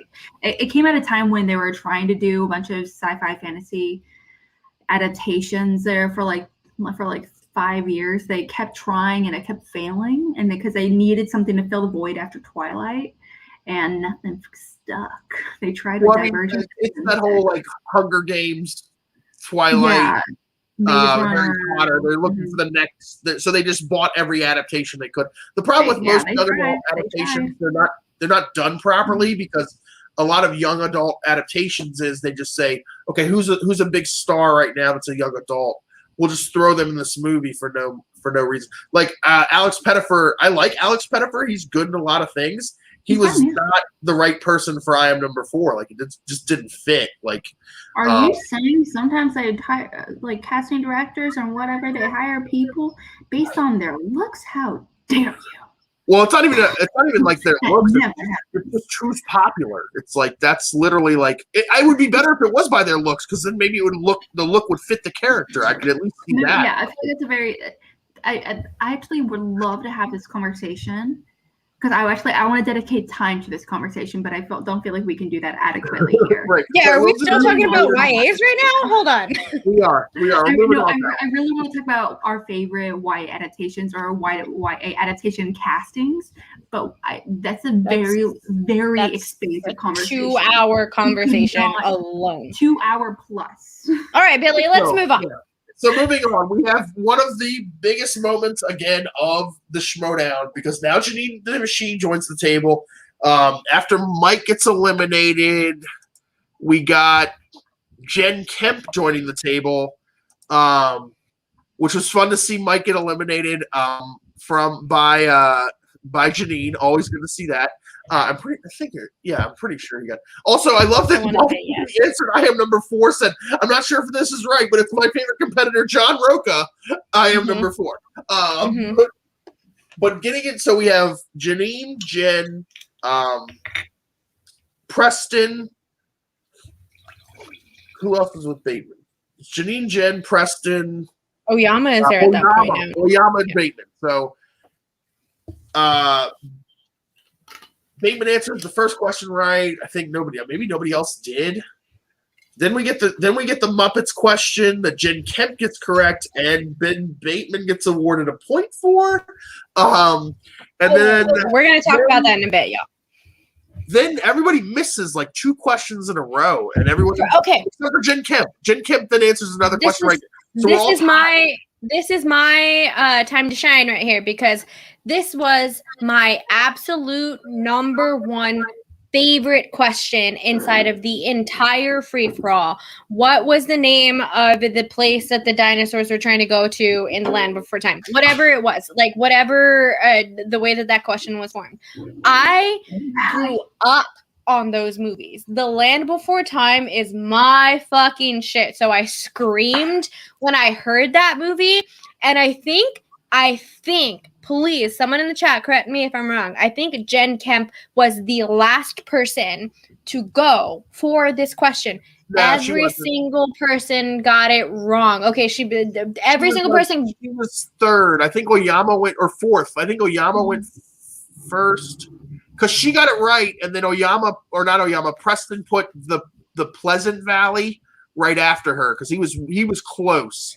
I'm gonna go with Party J on this, okay? Because let me finish really quickly. I was screaming. One, I text PJ immediately. I love this question. Thank you for putting this in there. And then I also, no, that's too much. I'm not going to say any more than that. But I did text PJ, and thank you so much for putting this question in there, because I absolutely loved it. I'm going to need more Land Before Time questions, 100%. So Jen Kemp did extremely well for the time that she was in there. I'm going to double check really quickly. Jen Kemp was in there for a total of 3 rounds. But again, like going back to the same way that Kim Taylor Foster performed, the 3 rounds that they did perform, they performed very well. And Jen Kemp is also one of those players that we have seen before and has done well, but just hasn't necessarily like, it's the same thing that we've seen with Janine. Like Janine is one of those players that we all know and love and know that she can do so well. And she's a player, like a full-blown player inside of this fucking league. And Janine is also my favorite cosplay for this right off the bat. But it's just Jen Kemp showed up in the 3 rounds that she did, and I think that she does really well, and I hope that she does. I hope that she goes farther inside of this league. I want to see so much more of her. Okay. Also, it's technically not just 3 rounds because this is the first sudden death, which that's kind of like a little extra round. Which it wasn't sudden death. It was a 3 round like overtime thing because sudden death implies if you miss it, you're out, and that's not, or like if you're in the bottom, you're out. Which is not what it was, because if that was the case, Jen Kemp would have gotten eliminated because I'm pretty sure she missed the first question of sudden death. So then I think Janine ends up getting eliminated from the sudden death so that leaves us with maybe 2 people got eliminated? In the sudden death round? I can't remember. I think maybe it was Janine and Jen. Janine and Paul? I think it was Janine and Paul got eliminated. Paul Preston. You're talking about Paul Preston. Yeah, Janine and Paul Preston got eliminated. Okay. Yeah, Janine lasted at 2 rounds, and Jen lasted 3. 3. Yeah, Janine came in before, or Jen came in before Janine. Yeah, so then they had to. No, Janine came in before Jen. Came in before Jen. Yeah, Jen, because Jen keeps going. Jen, that's why she lasted 3, because she's the third to last competitor. Because we got 2 people get eliminated. It's Paul, Preston, and Janine.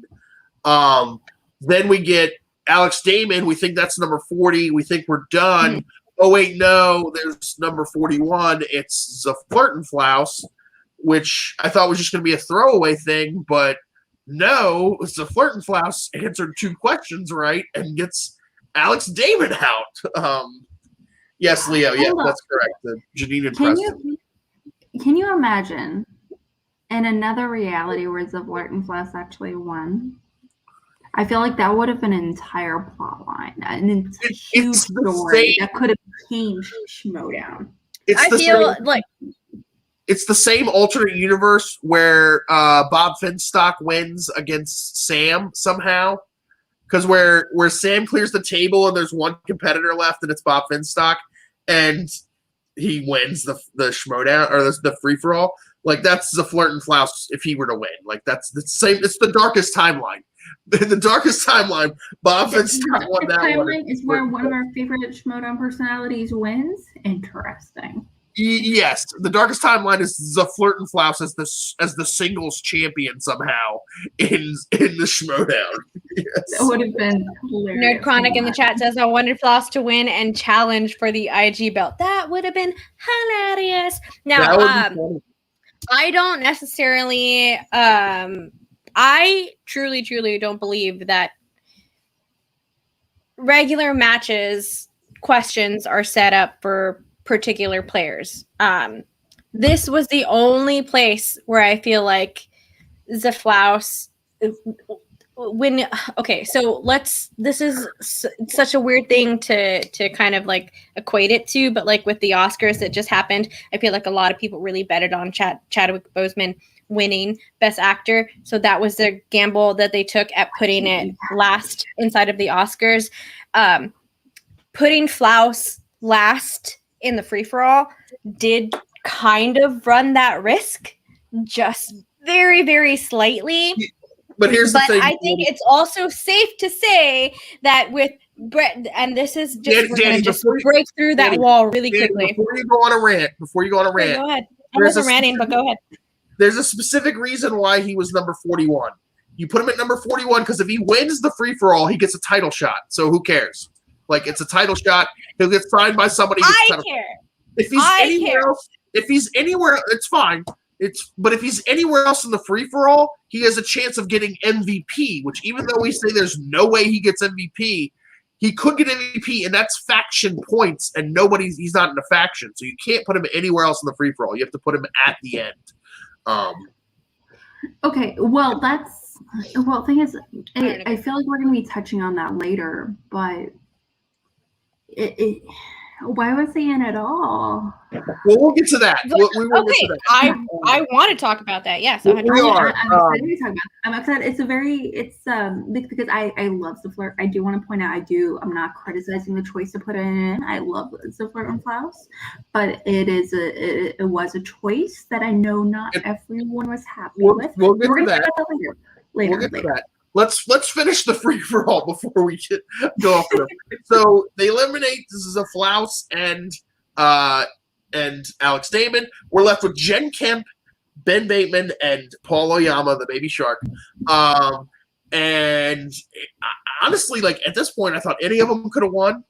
Jen Kemp was holding her own with two of the Schmoedown greats. Fucking legends, yes, 100%. Big shout out to Jen Kemp. Jen Kemp gets eliminated, so now we go into another sudden death between Bateman and Oyama, and we get the Snowpiercer question that knocks out Ben Bateman, and once again, Ben Bateman did not have a good sudden death against Oyama because I think he missed 2 questions. I'm not sure, but he loses on the polar bear question, which I thought. I was shocked he missed that question because the guy who does all the engineering for all of his shows loves Ed Harris and probably forced him to watch that movie. So obviously he did not. I legitimately thought he loved that movie for some reason. No, I know that he did say on one of the shows, I don't know if it was backstage or if it was on the Action Guys, but Ben did say that he did watch that movie, and then when it got towards the end, and please someone in the chat correct me if I'm wrong, he did say that towards the end of the movie he just kind of shut it off, like didn't necessarily finish the movie, I think, or maybe did not get to like that particular part of the movie. I know he said something similar to that at some point in either that. So, but that's just the fact that the only thing that I felt like that was somewhat of an easy question, but it's only because I've seen that movie a billion times. I love that movie so much. And that was the only reason why I felt like it was somewhat of an easier question. But my favorite thing about that, honestly, was Paul's face when he saw Ben's answer. Like, my whole body and soul just kind of lit up just a little bit to see that excitement in Paul's face because he did know the answer. And then when Winston came out and they told the story about how that came about, y'all knew me. Swag, drip, baby. Let's go, 100%. Let's do this. We do not support that propaganda here on this channel of this drip dropping, all this stuff. Wow. All right. I'll shut up now because Billy obviously wants me to shut up. I do want to point out that's not true, baby girl. Perhaps not ironic, but more close that Ben Bateman would be knocked out on not necessarily a Paul question, but definitely a question. An Ed Harris question? An Ed Harris question, which is right up Paul's alley. I screamed. I literally sent Paul a message as soon as it happened. I was like, Ed Harris strikes again! Because if anyone who's a part of this Schmoedown, Danny just dripped off the screen. Oh my god. Anyone that knows the Schmoedown, for some reason, Ed Harris questions. I promise. Like, I know this. Paul is not the Schmoeminati. I promise y'all. He's not. He might be, but he's not. The way that people lose to Ed Harris questions just kind of blows my brain sometimes. And it's not necessarily Ed Harris specific questions. It's movies that Ed Harris is in. And I just think it's so funny. I laugh at that. I'm going to need to make a compilation of that at some point. He's been in like 5 million movies, some in large roles and some in itty bitty roles. But PLD's in the chat. Paul, let us know exactly how many movies Ed Harris has been in. Exactly, the exact number. We're not talking about TV shit. Exactly. TV movies, but movies. he's in Snowpiercer, but that's not an Ed Harris movie. Like that's a. It's definitely not an Ed Harris movie, but it's definitely like a really fantastic Ed Harris performance. And literally anyone could have played that character just fine. Like you can slip in Morgan Freeman or Kevin Costner or literally anyone into that role. But that's another conversation for another day. We're not going to go into that. Yeah. So we've now got our winner. As Danny said, we got dripped on by Winston, which is good to see. Also, the fact that it's one of his supporters in swag that won, not one of the dissenters. Who else? I'm trying to think. Who else in swag? This is another one of those like weird like things. Like who from swag was in? So Jen Kemp's from swag. Paul Oyama's from swag, obviously. Who else is from swag? Oh, Vinnie Mancuso. God, Vinnie. Poor Vinnie. Vinnie Eric Zipper. So swag had a very and Bradley Tingle. So swag had a very like up and down day. Obviously, Oyama winning is huge. Jen Kemp held her own, and then everybody else kind of went by the wayside. But yeah, so we get the winner. You're obviously he's going to challenge for the singles title. I can't imagine him challenging for any other title. I think he's going to challenge for the teams. I 100% do. He's already had the singles belt. I think he wants the teams belt. I think he's going to try to challenge for the teams. I disagree. I think he's going to challenge for the singles belt because I think singles is too easy. Confident in his team's ability, but he kind of wants to reclaim that singles belt in particular because of that he hasn't really redeemed himself since. I will say this. You're right. I think he should challenge for singles because they're in the team's title picture, like, and they will be like they're right on that like level of like they could get title shots. He's not really in the singles conversation that much. Like he's so I would go that like you get more value. I feel like just as far as like how far away from a singles title shot he is to just cut to the front of the line that way. He was the standout performance for me. I don't know how you guys feel as far as I want to point out what Dylan is saying. I want to point out what Dylan is saying in the chat. Both wrong. Surprise IG play if Shanju doesn't make it in his run. So imagine if Paul Oyama actually went out for the IG belt. I do think that I would like Paul to try to go for another belt. He's already had the singles belt, so I think it would be a fun little reward trophy situation to have a team's belt. And I think Lon is good enough. I think if Paul and Lon and Winston work together enough, I think Lon does have the potential to hold a belt. I genuinely do. In teams, I do. Oh, 100%. I actually think that you just opened up a whole can of worms in terms of a conversation regarding competitors that we were surprised did not make an appearance at the Free-for-All. I was very surprised we didn't get Lon Harris, for example. I was very surprised we didn't get Brandon Hanna or Jader Paramo, for example. And these are all fantastic competitors, obviously, but I was very surprised we didn't see some of them.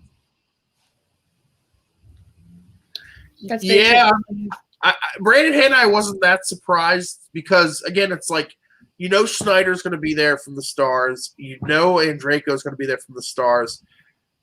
Jacoby Bancroft, I think because he's a singles player, you expect him to kind of be – he's a singles/IG player. You expect him to kind of be there. And then their fourth one, I think, was – or their other ones were Janine. So I would pick Janine over Brandon Hanna. And then Alex Damon, he's a former champion. So, not that surprised with Brandon Hanna. Lon was I was surprised. I was surprised Ty Lieberman from the Finstock Exchange wasn't there. But I guess it probably came down to either him or downtown Griffin Newman, which I think they were good either way, honestly. Yeah. There. I know I said earlier about individual specific division players not or being in there were not any Star Wars specific players inside of that. Like, only people that play with Star Wars, like Adam Witt was not in there, Molly Damon was not in there, Evan Berkshire was not in there. So there were a few Star Wars players, or there were no Star Wars focused players in there. So that is also something to think about, because is this the first time that Free-for-All has had faction points on the line? Yes, right? Yes, because we didn't have a free-for-all last year, so. Right. Yeah. So I think that that's a big reason why a lot of those specific players weren't put in there. And I do feel like so it's a big toss up between the managers, and which is a big shout out to all of the managers that are doing things this season, because this season has really been a step up for managerial playing, because they did have to decide what players are they going to put in there to potentially either put in to get their faces out there, or to potentially win in that in the whole shit, whatever words. Go, Alex. Sorry. I did want to address, Pardis mentioned in the chat, Chance, Jada, Rachel were at the wedding. I know, I was there. I was at the wedding with them. But I do know some competitors that several people that expected to be asked to participate, and they were not asked. Even I feel like that's too insider info to go into right now. Well, that comes down to their either their manager, probably their manager, I would assume. Like, yeah, well, this is the first time. I mean, this is the first time we're getting competitors on. We're having competitors put into that are actually represent factions. They're not just representing themselves anymore. There's points on the line. There's a lot on the line for the first time this season, and so even though there's no actual strategy when it comes to participating in the actual free-for-all, managers are taking more of an initiative about who they want involved to represent their faction. It's not just people that we want to see and have fun because they're really amazing characters. They want competitors in there that might, at the end of the day, might actually have a chance. That might pull a Gen Camp and or Blended and amazingly survive and do really, really well as long as they did. Well, it's not just either. Like, obviously, the only people who got points out of this were the dungeon, and then in theory, Swag has a chance to get a lot of points. But in the long run, if you do well at the free-for-all, you're going to get more matches. And if you do well, meaning even the way that Kim Taylor Foster and Jen Kemp showed up, only having 3 rounds, versus where Griffin Newman went his 6, and then Paul and Ben go their double digits, and Bibbs go their double digits. It's all about showing up and showing off inside of the Schmoedown. I completely agree with you. Well, look at Jacob London. Jacob London loses, so you think maybe he falls back to the back of the line. Well, now that he's done that in the free-for-all, he goes right back to to the front of the line to get matches, because people want to see what else he can do now, because Jacob London was the MVP, or Jacob London was the MVP, right? No. Ben was the MVP. Okay. Yeah, that's why they got 3 points. Rounds or something like that. Ben lasted. Where is he at here? He lasted 14 rounds, the most of any competitor. Oyama was second with 9. Or no, Bibbs was second with 10. I'm sorry. But again, that's where we'll get into that a little bit later too, as far as some controversy. But we're not gonna get real deep in it. But yeah, actually, we can move into that now. So Ben Bateman did win the MVP, but there was a little bit of controversy. We're not gonna speculate too much on this, but in the round that led to the sudden death, he wrote Muppets in space. The answer is Muppets from space. It's an edit. It's not live, so it's edited. And suddenly, he has 3 points. Jen Kemp has 2 points, and it's okay, so they both got points for different answers. And I think they said either in the group or somewhere that it's the benefit of the doubt rule, because challenges are not going to be a thing, and they're not a thing in Free-for-All. They never have. They arguably, things may change, but as of now, they never will be. Similar as JT, as we've kind of mentioned before. But I do think that those are different answers, but it's just close enough. And articles like that really kind of make things iffy. Whoa. That's not an article. That's a preposition, which completely changes the movie. You're totally right. You're totally right. An article I'm wrong in that. A versus the or no article all doesn't change. Yeah, you're totally right. You're totally right on that. With from or in it. Yeah, it just comes down to whether or not did he really know the answer, and did he know the answer? And like, arguably he didn't, and arguably he did. He was. Well, the thing is this now opens up and this is the problem with having like a non-specific rule, because it's and I actually don't have a problem with having a non-specific rule, because it leaves it up to the interpretation of whoever's judging, and that's fine.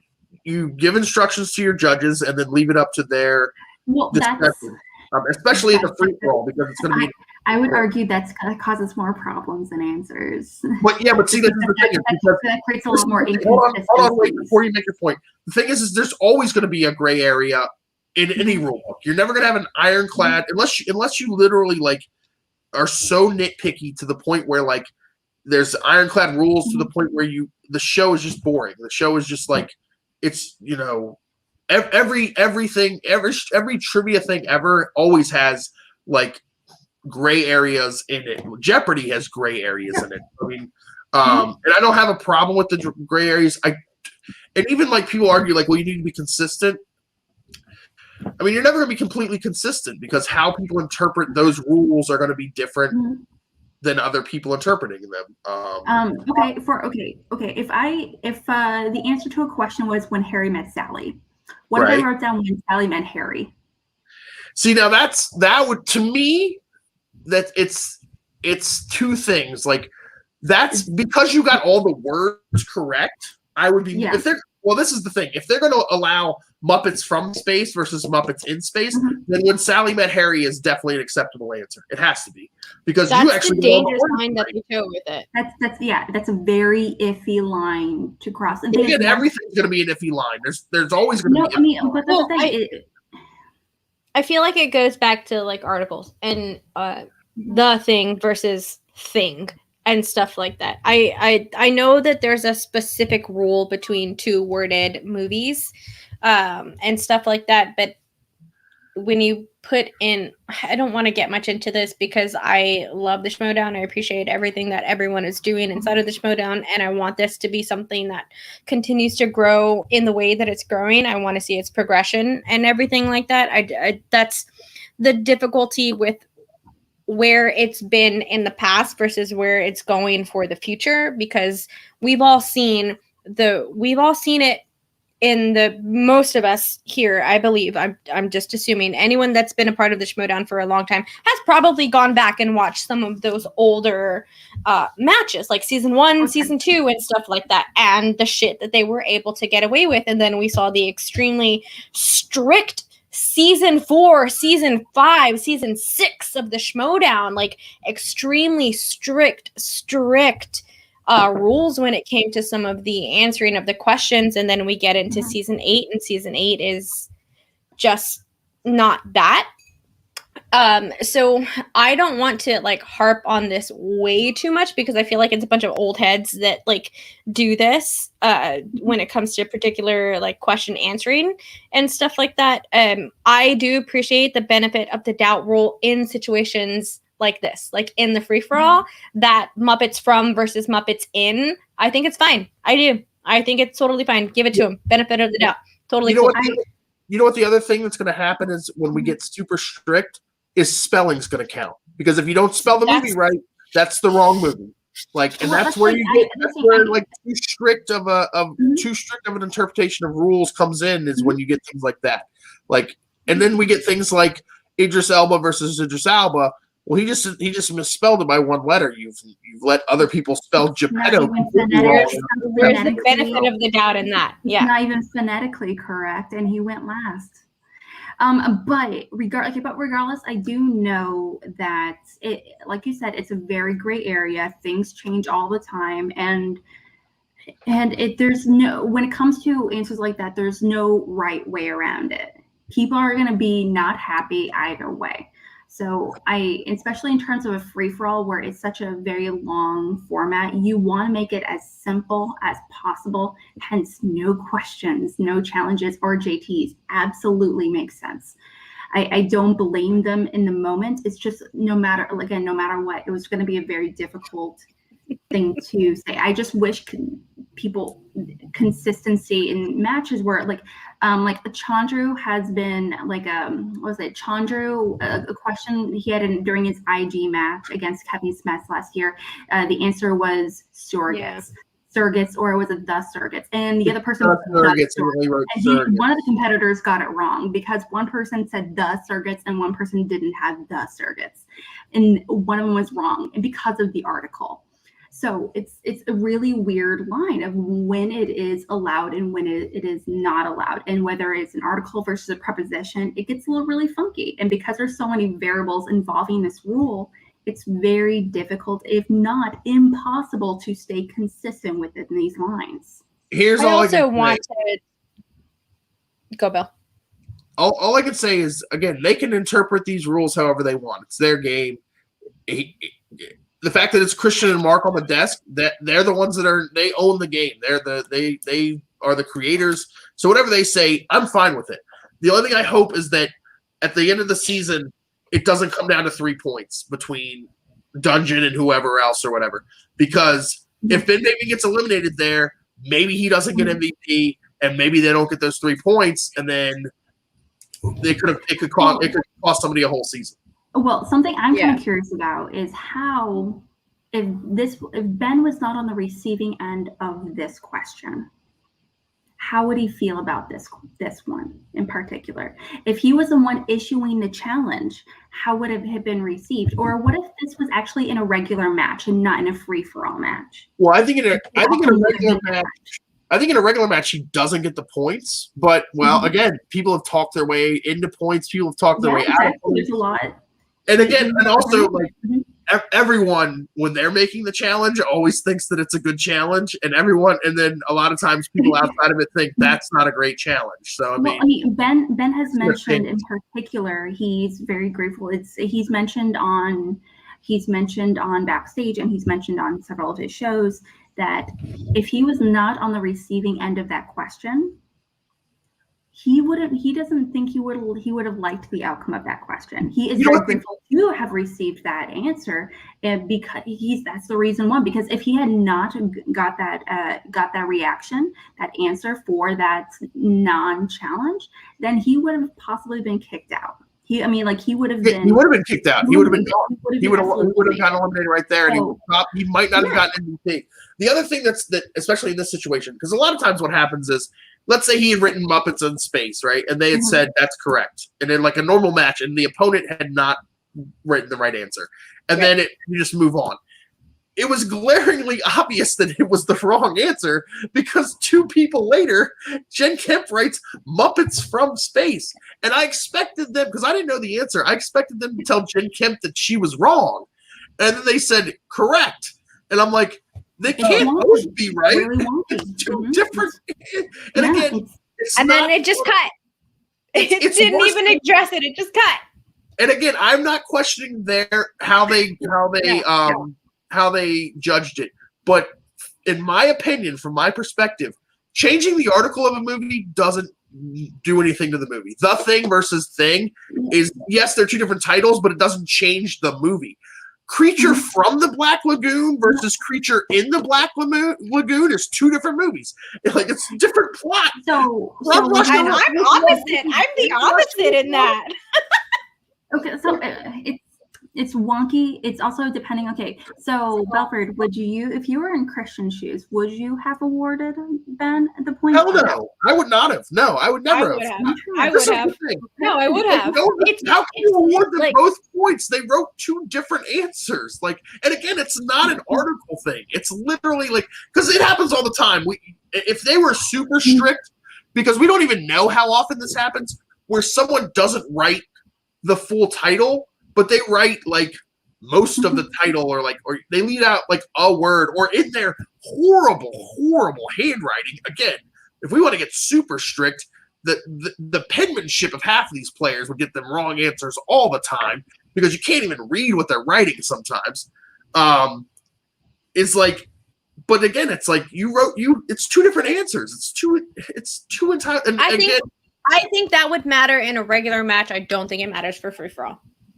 If there was a movie called Muppets in Space, if there were two movies, two different movies with different articles that were very similar, then 100%. Yes, that's the challenge.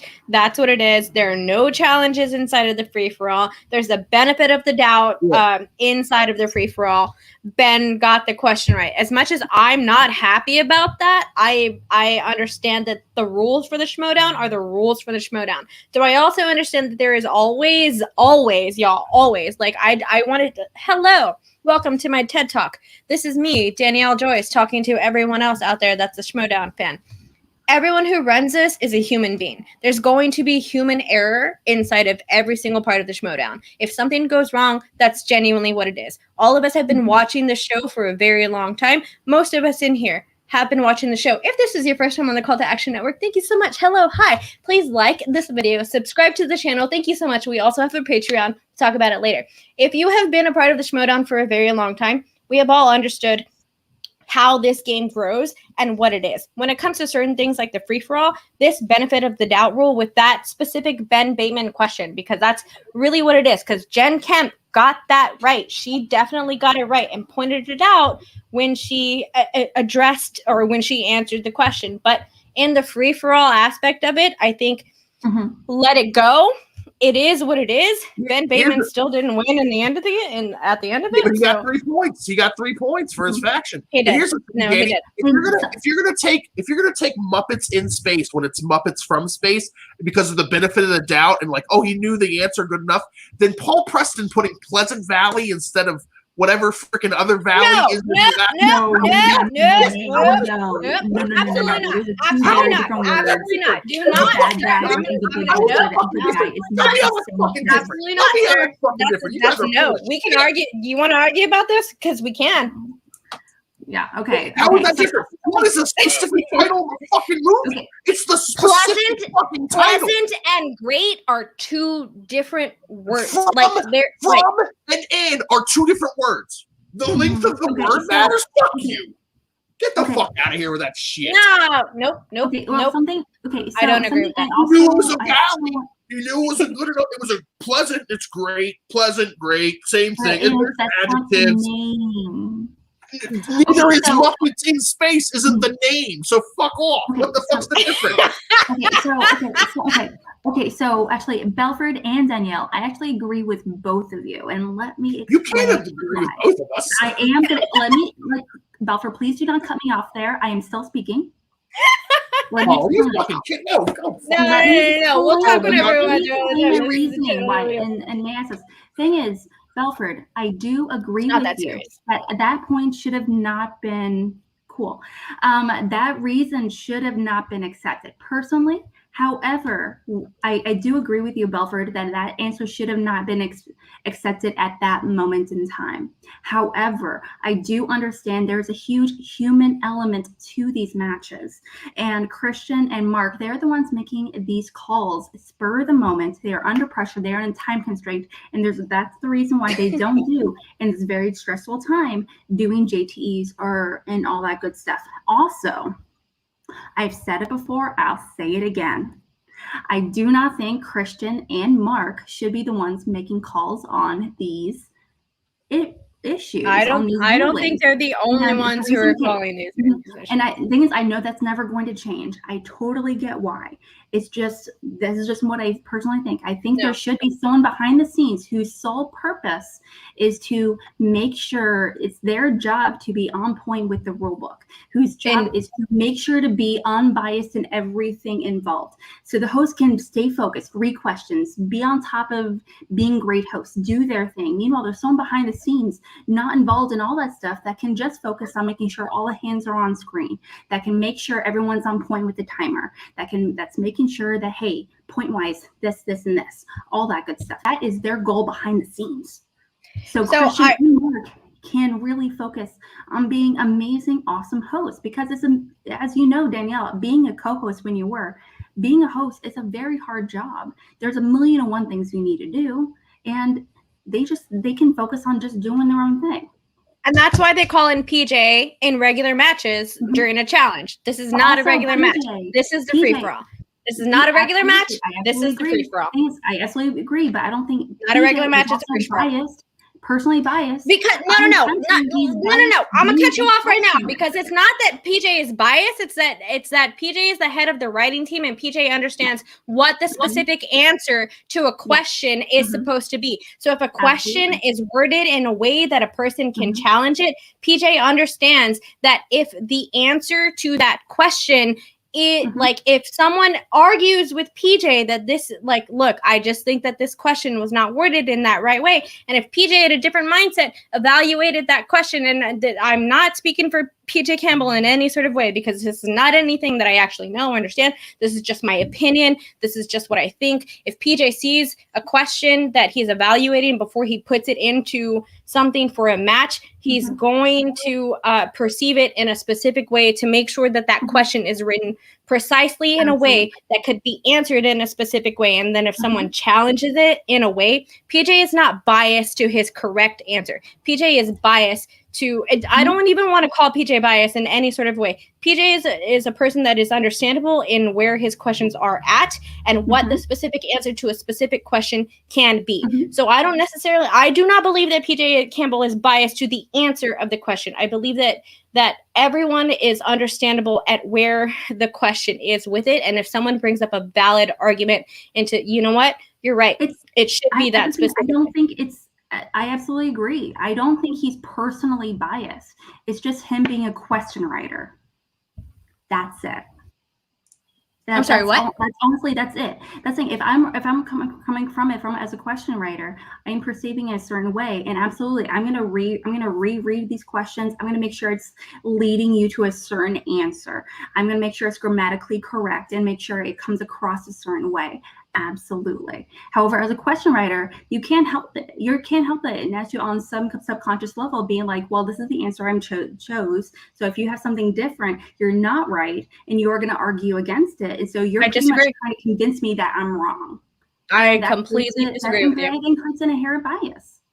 I completely disagree with you. How small that is. Completely disagree. Not to say I don't trust PJ, because I do absolutely trust PJ, but I don't want it to be arguable in any way possible that it is. And again, PJ is also doing 1,000,001 things. He's focusing on the questions. He's making sure everyone's doing their own thing and making sure the questions and answers and everything are correct.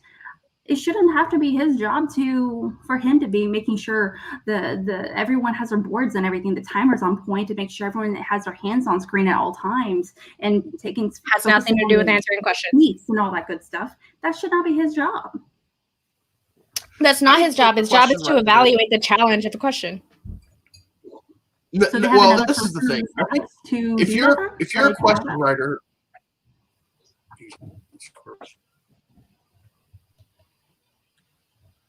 Bill. I think if you're a question writer, you inherently believe that the quality of the product that you're putting out is good, and I think PJ believes that. I think PJ believes that he put the right answers to the right questions. However, I don't think PJ is so egotistical or so biased as it were, that if somebody challenges it and says, no, this is actually the right answer, that he's going to be like, no, it has to be what I wrote. So, I mean, it's not like he's biased to his own questions, but I do believe he thinks that he put out good product, which he should. He did. And also the fact that he wrote however many questions this was, I think over 200 questions easily, probably. I can't even do math. And we had one problematic question, which wasn't even a problematic question. His question was fine. It was the interpretation of the answer. Right. The question wasn't the problem, and the answer that he put down was the correct answer. So So I mean, PJ did great. Like PJ did, Absolutely. all the question writers did amazing. And something also I'm kind of curious about as well is that I wonder if PJ was the one or not to decide whether or not this was an acceptable answer. I don't think so for the. I just like I just want to ask why or why not, or if it was someone else's decision. I don't think we're owed that. Honestly, y'all, just really quickly, I don't think we're fucking owed that. Guess what? We're fans of this. Let's just enjoy the product that's put out, and all of these like deep dived questions about like where this specific, where is that specific, what is this specific. I don't think we're fucking owed that as fans. I love the Schmoedown. I've been a fan of the Schmoedown for a very fucking long time. I'm going to love it no matter what. Maybe that's a fucking fault. Anyone else can say if that's a fault, go ahead. Am I going to question and have concerns about certain things? Yeah, for sure. Am I going to like really fucking nitpick at something sometimes? Absolutely not, because you know what, it's the product that's given. Those are the rules that are put in there. If Christian and Mark are the end all be all in some things, tis what it is, and I'm going to take it because I'm going to enjoy it no matter what. Do I disagree with something sometimes? Absolutely. Am I still gonna fucking watch? 100%. Here's Hello, the thing, that's what we're doing now. I'm not saying I'm not demanding them to give me answers. Absolutely not. I'm just curious as a fan. I'm not telling them, Christian, you need this. You absolutely need to do this. You need to go in my way. Absolutely not. I am just curious as a fan. I want answers. I like any sports fan. I'm just curious at how things are done behind the scenes. And there's nothing wrong with that as a Schmoedown fan to be curious about what goes on, to give us the winners and the losers of these mega Schmoedown events where the outcome matters. Can I say something real quick? Hi, Dylan. Hey, I don't got a name tag because I wasn't planned. I never am, and I never will be. But just want to point out real quick, they cut the clip so we wouldn't have a controversy. I've been timing you guys on this clock. We're 30 minutes into this, as if it happened exactly like a controversy. Make sure to tune in to call to action, because we will just blow something up, even if it doesn't need to be blown up. Hashtag Subway. You had to bring in I want to tell Dylan, I want to give Dylan a big shout out, because Dylan has been a big part of this podcast behind the scenes, y'all. Like, Dylan is literally like our therapist in all of this sometimes when we have some stuff. Well, sorry, Dylan, if that's a little too much for that. But big shout out to Dylan. Thank you so much, Dylan, because we will blow something out of proportion. It is why we have 2 Schmoedown awards. Don't ever forget that. Two-time award-winning Schmoedown podcast. I will say that of the controversial things that may have happened at the Schmoedown or at the Free-for-All, I didn't think this was going to be the one that we spent half an hour on. I thought it was the next one we were going to spend a half an hour on. Did not know we were spending half an hour on. Let's get into that before we all cause Jonathan Caro to have a massive migraine headache and lose his mind. Jonathan, get some rest, buddy. Thank you so much for coming in here and hanging out with us, John. We really appreciate you. You're a big part of C2A. We truly, genuinely appreciate you. Get some rest. I know you're feeling tired. I'm so sorry that I've been yelling inside of your ear. Get a nice Subway sandwich, Jonathan. It'll probably make you feel better. But the next controversy was the fact that we did have a 41st competitor. It was Twitch Tuesdays. That's right. Shout out Twitch Tuesdays. Also on another show that we'll preview later. We did have a 41st competitor. It was the Flirt and Flouse from the FCL, not attached to a faction, in the Free-for-All. I know we have some opinions about that. Before we get into them, I'm going to just express why I actually support this happening, which I didn't at first. I thought it was terrible. And what I hope is going to happen is that it opens the door for more FCL competitors in future free-for-alls, maybe to the point where they draft, like, have like a secondary draft for FCL players you're in the FCL, but you're actually attached to a Schmoedown faction, and if they feel like it, they have first right to call you up, which would make it more like a minor league system in the Schmoedown. But I would like to see more FCL players in the free-for-all. I think it would be great because, again, you're playing for a title shot. And if you're an FCL player and you're good enough to win a title shot, you deserve to get a title shot in the Schmoedown. I do too. I completely agree with you, Billy. I think that more FCL. I hope that next year in the free-for-all we do get to see some FCL players. But what I would like to see from them is that they are free agents inside of the free-for-all. The way that Zerfrot and Flaus was technically in the free-for-all as a free agent, I think that would be a fun perspective to have and a good way to show off FCL talent. Do I think anyone in the FCL should have been in the free-for-all this year? No, I do not, because we do not know when they actually filmed this. That's a behind-the-scenes thing.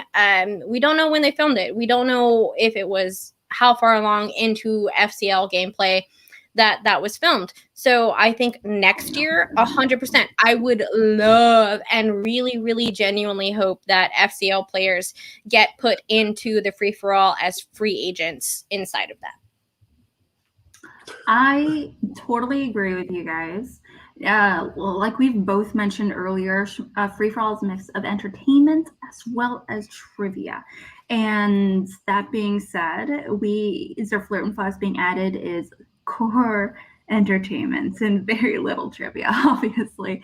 Now, I am concerned. I was concerned very similarly as Belford to a certain extent, just because there were several tweets that was sent out as that was reaction to Zerflirt and Flaus coming out, being like, "Hey, how is this guy technically a first class league competitor playing in this? Like, why is this allowed? He's not representing a faction. It doesn't make sense. Does this mean anyone in the first class league is allowed to compete as long as they're asked ahead of time, or if they have the connections? Does this mean retired competitors can play as well if asked?"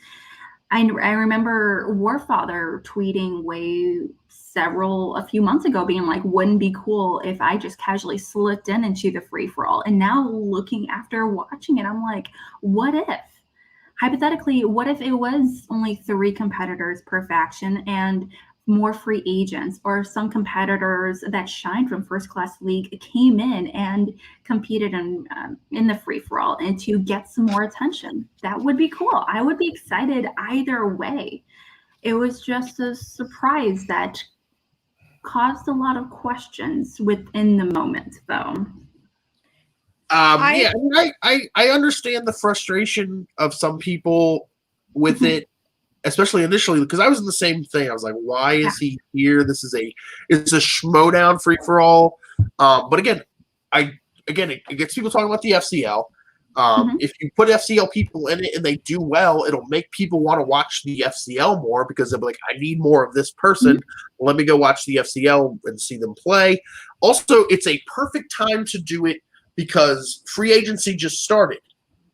So swag's on the clock for free agent, this first round of free agency. If you were to put FCL people in it and they have a good showing, then maybe swag does pick somebody up, or vice versa. Whereas, so I think next year we may see more FCL competitors, but who knows? I mean, it might have been a one and done thing. It might have been just an entertainment thing to see Zerflirt and Flaus because it makes people laugh. The other thing people have to realize, let's say that Dan Murrell had retired, right? And had left the Schmoedown. It wasn't a part of the Schmoedown.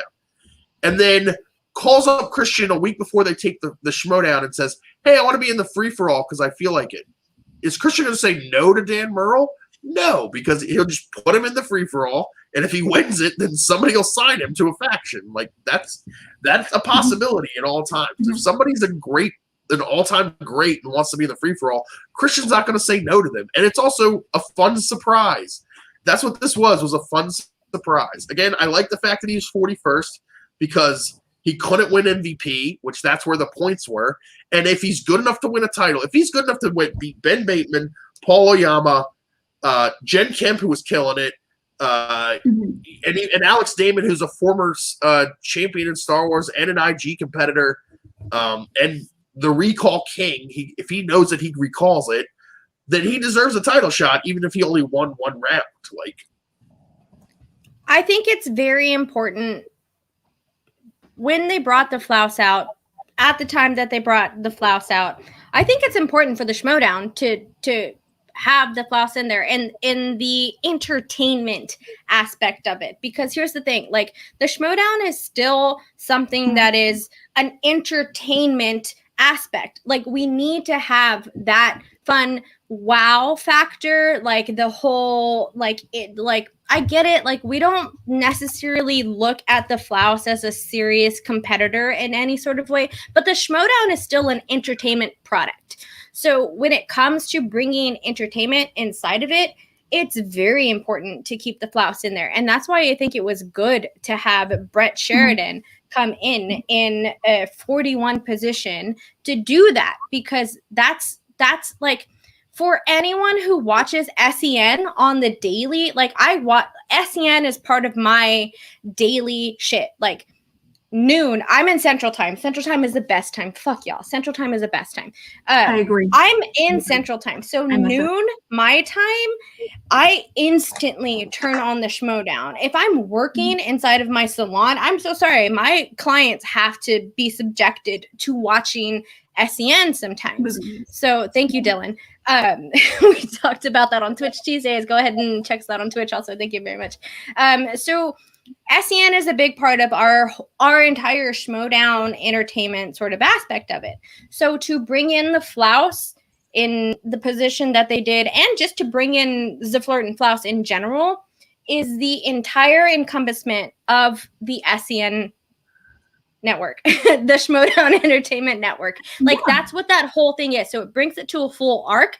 To bring it, I 100% appreciate Flouse coming into the position that he did, because it's an entertainment aspect of it. Yeah, sure, we all get caught up in the trivia aspect of it. We all want to, like, let's just go ahead, answer these questions, blah, blah, blah, whatever. But we have to understand that this is also a product.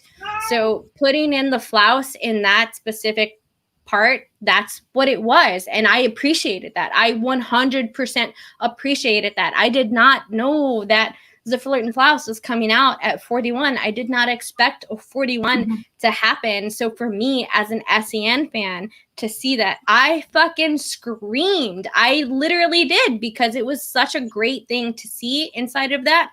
It's the entertainment part of it. I get it if we want to all talk about records and we want to get serious about the Schmoedown, but we all have to understand at some point we want to have fun with this bullshit, y'all. And that was what the flouse was inside of the Free-for-All. I appreciated it. I'm glad that they did it, and I hope that they continue to do it.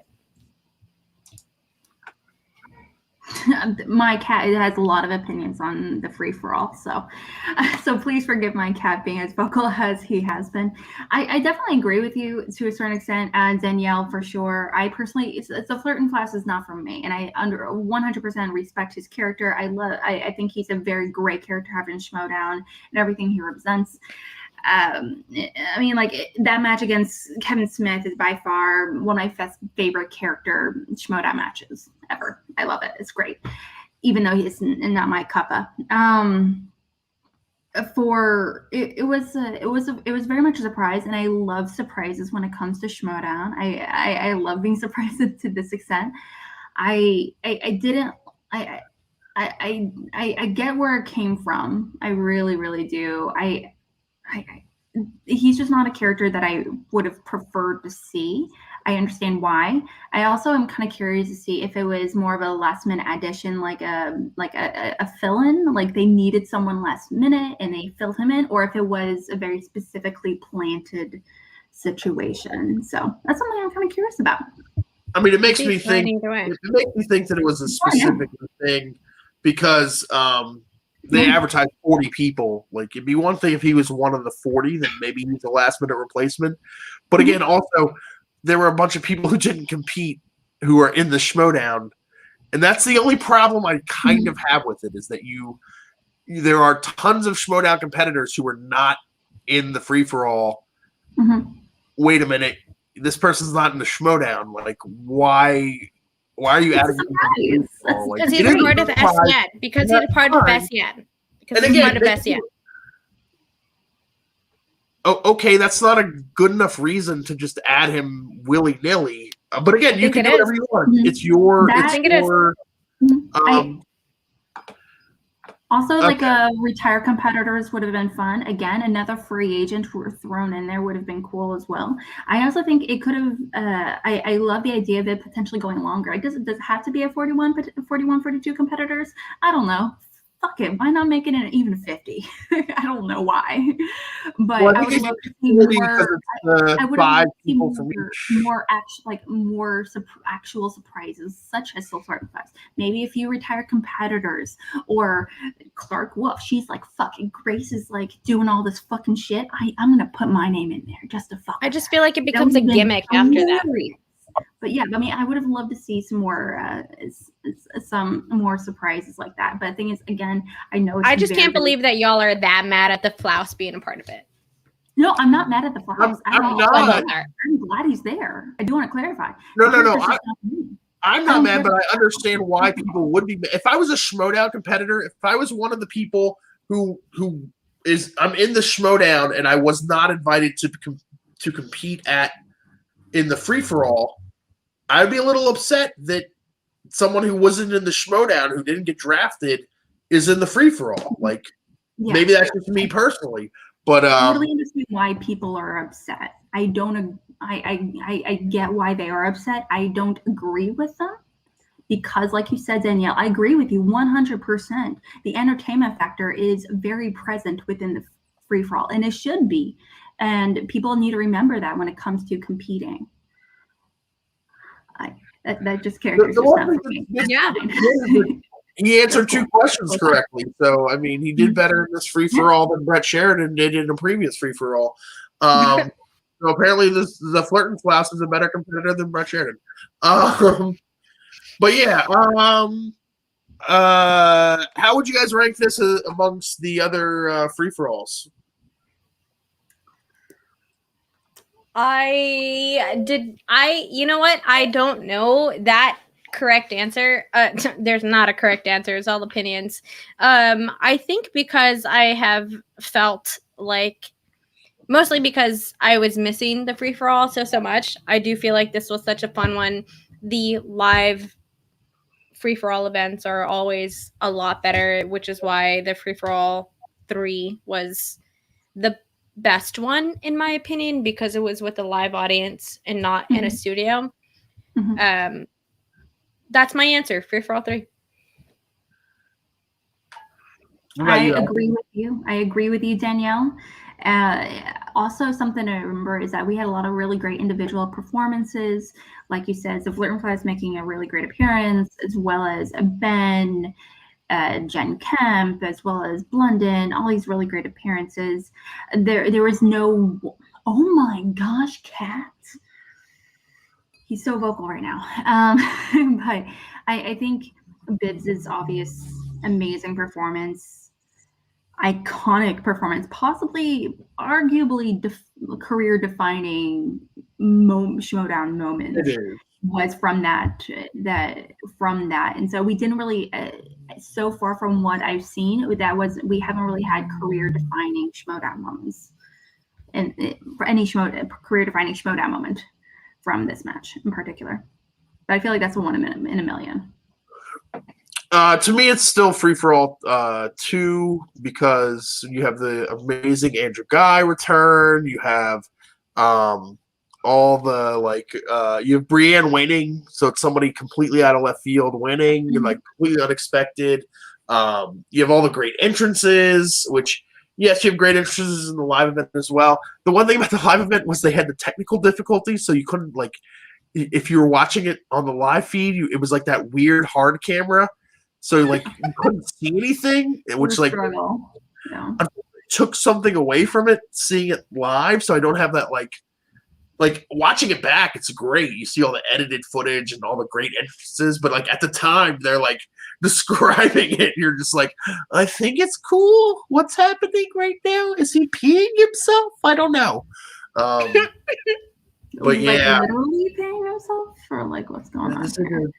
I want to send a big shout out to William Harold inside of the chat. LGS was the best. No, it wasn't. Hell, we blocked that out of our minds. That didn't even happen. Everything but how it ended was excellent. Everything but how it ended was excellent. That's all. I had the best entrance at the LGS by far. Speaking of which, guys, we're going to be having another one soon over the summer, so stay tuned. Is it question? Is it going to be open to our patrons? Of course, it's going to be open to our patrons. It's going to be hard. We're still not entirely sure if we're going to go about the participation process, to be honest, but we'll 100% be with patrons. We'll be taking auditions. Send a video to me. Or me if you want to judge you personally. Yeah.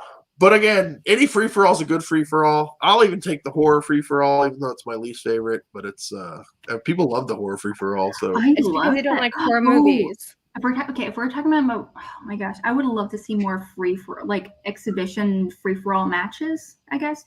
I would love to see a rom-com free-for-all or historical epic free-for-all, or heck, just fucking comedy free-for-all. Get Mark Ellis just to write all the questions just as a comedian. Him and Matt Nost can be like his co-host. I want to point out what Danny Cost said in the chat earlier. The movie guys free-for-all is my favorite. 100%, Danny. You are absolutely right. With the Star Wars figures, that was fantastic. 100%. That's the one. If you have not watched that, go check that out. Please go and watch it. Go and watch it. Okay. Especially because Adam Witt, friend of the show, Paul Preston, amazing. Support those guys. Also a friend of the show. Before we get out of here, we do have a teaser for what's dropping tomorrow. Tomorrow, Dylan, come back on so we can. Yeah, the best show on Call to Action Network. 100%. I stayed up all. It is midnight my time. I have to be up at 7:30 to take my wife to the auto shop. It's because you live in the worst time zone. Your wife is the best, though. So yes, my wife is the best. Shout out to Hannah Camacho. We've got a tiny clip from our upcoming episode of No Chill. You had been quiet for a minute, guys. I know, but I think you're gonna like it. I don't know, Belford. Whenever you're ready to cue it up, hit it, baby. Our first one is Brandon Hannah or a corgi puppy. One lives, one dies.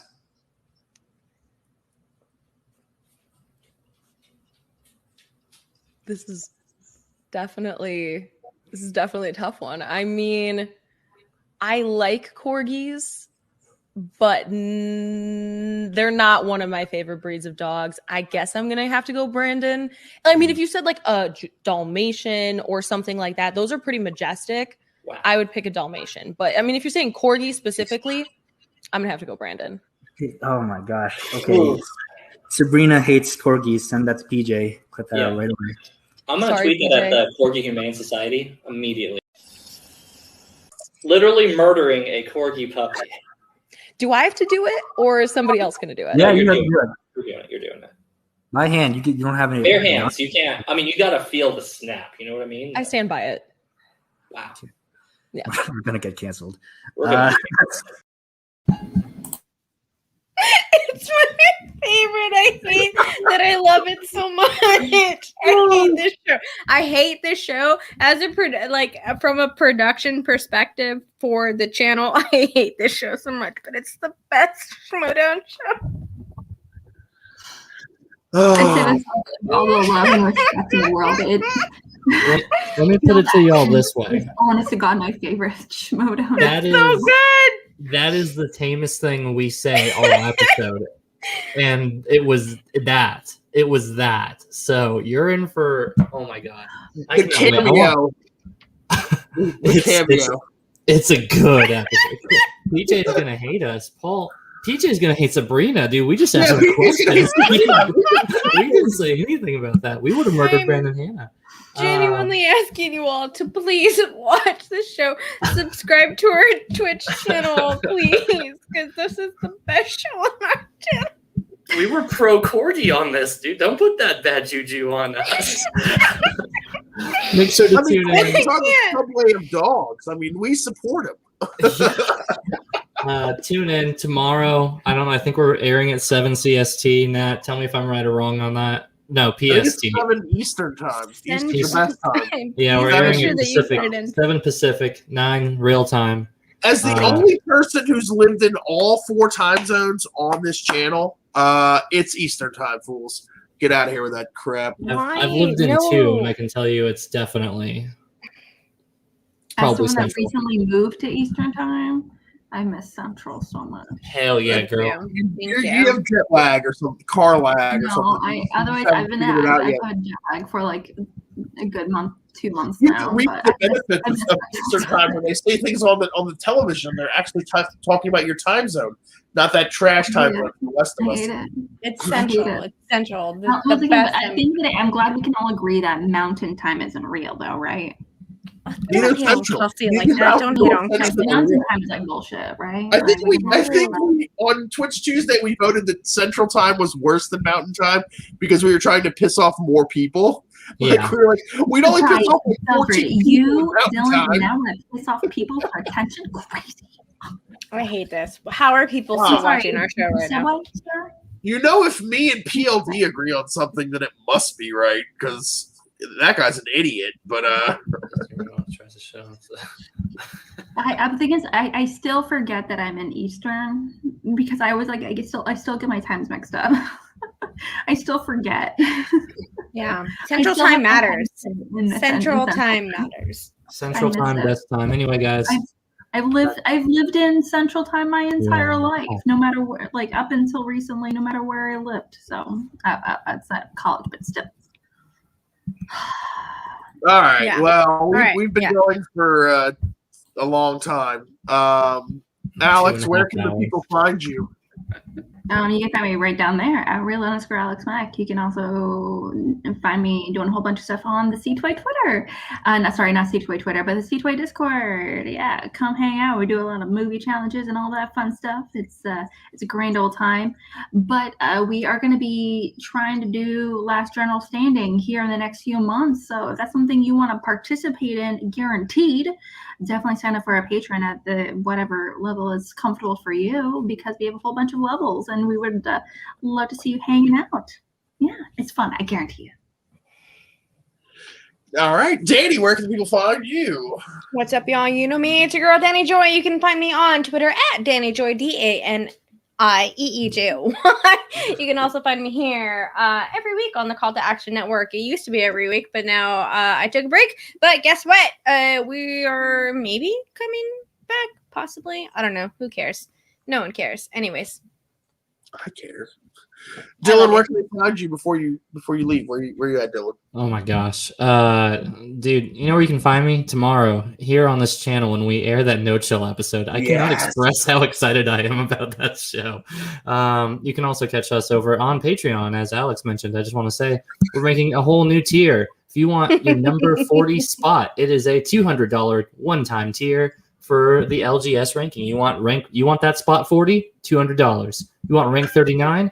$199, and it keeps on going. That's fact. And we will use that money to keep using more bits in No Chill. We will use every bit of that budget. Make sure to tune in. That's 7 PST on the YouTube channel. We need 3 people to sign up for that tier just for No Chill's budget. You can find me at Mr. Billy Belford on Twitter. You can find me here on Call to Action on a variety of shows, including this one that normally airs on Saturdays. We'll be back again next Saturday at our normal Call Live time, Call Live channel. Again, as everyone said, sign up for the Patreon to help support our channel. You can also suggest topics for Twitch Tuesday, which we never ask anybody for, but you can suggest them. Try to get us canceled. We've been trying to do it for weeks on Twitch Tuesday. It hasn't happened yet, but with your help, maybe we can get canceled. But thanks for joining us, everybody, on this special edition of Call Live.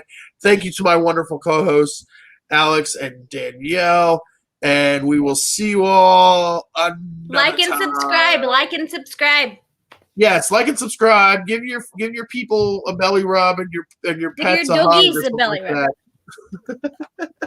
Give your doggies a belly rub. Tell your kitty cats that you love them. Tell your people that you love them 100%. Y'all, please tell your people that you love them. To everyone out there that's going through some struggles right now, just know that it gets better, man. It's hard and it happens and it sucks for a lot of people out there, but we know you, we see you, and we love you. Thanks, y'all. Bye.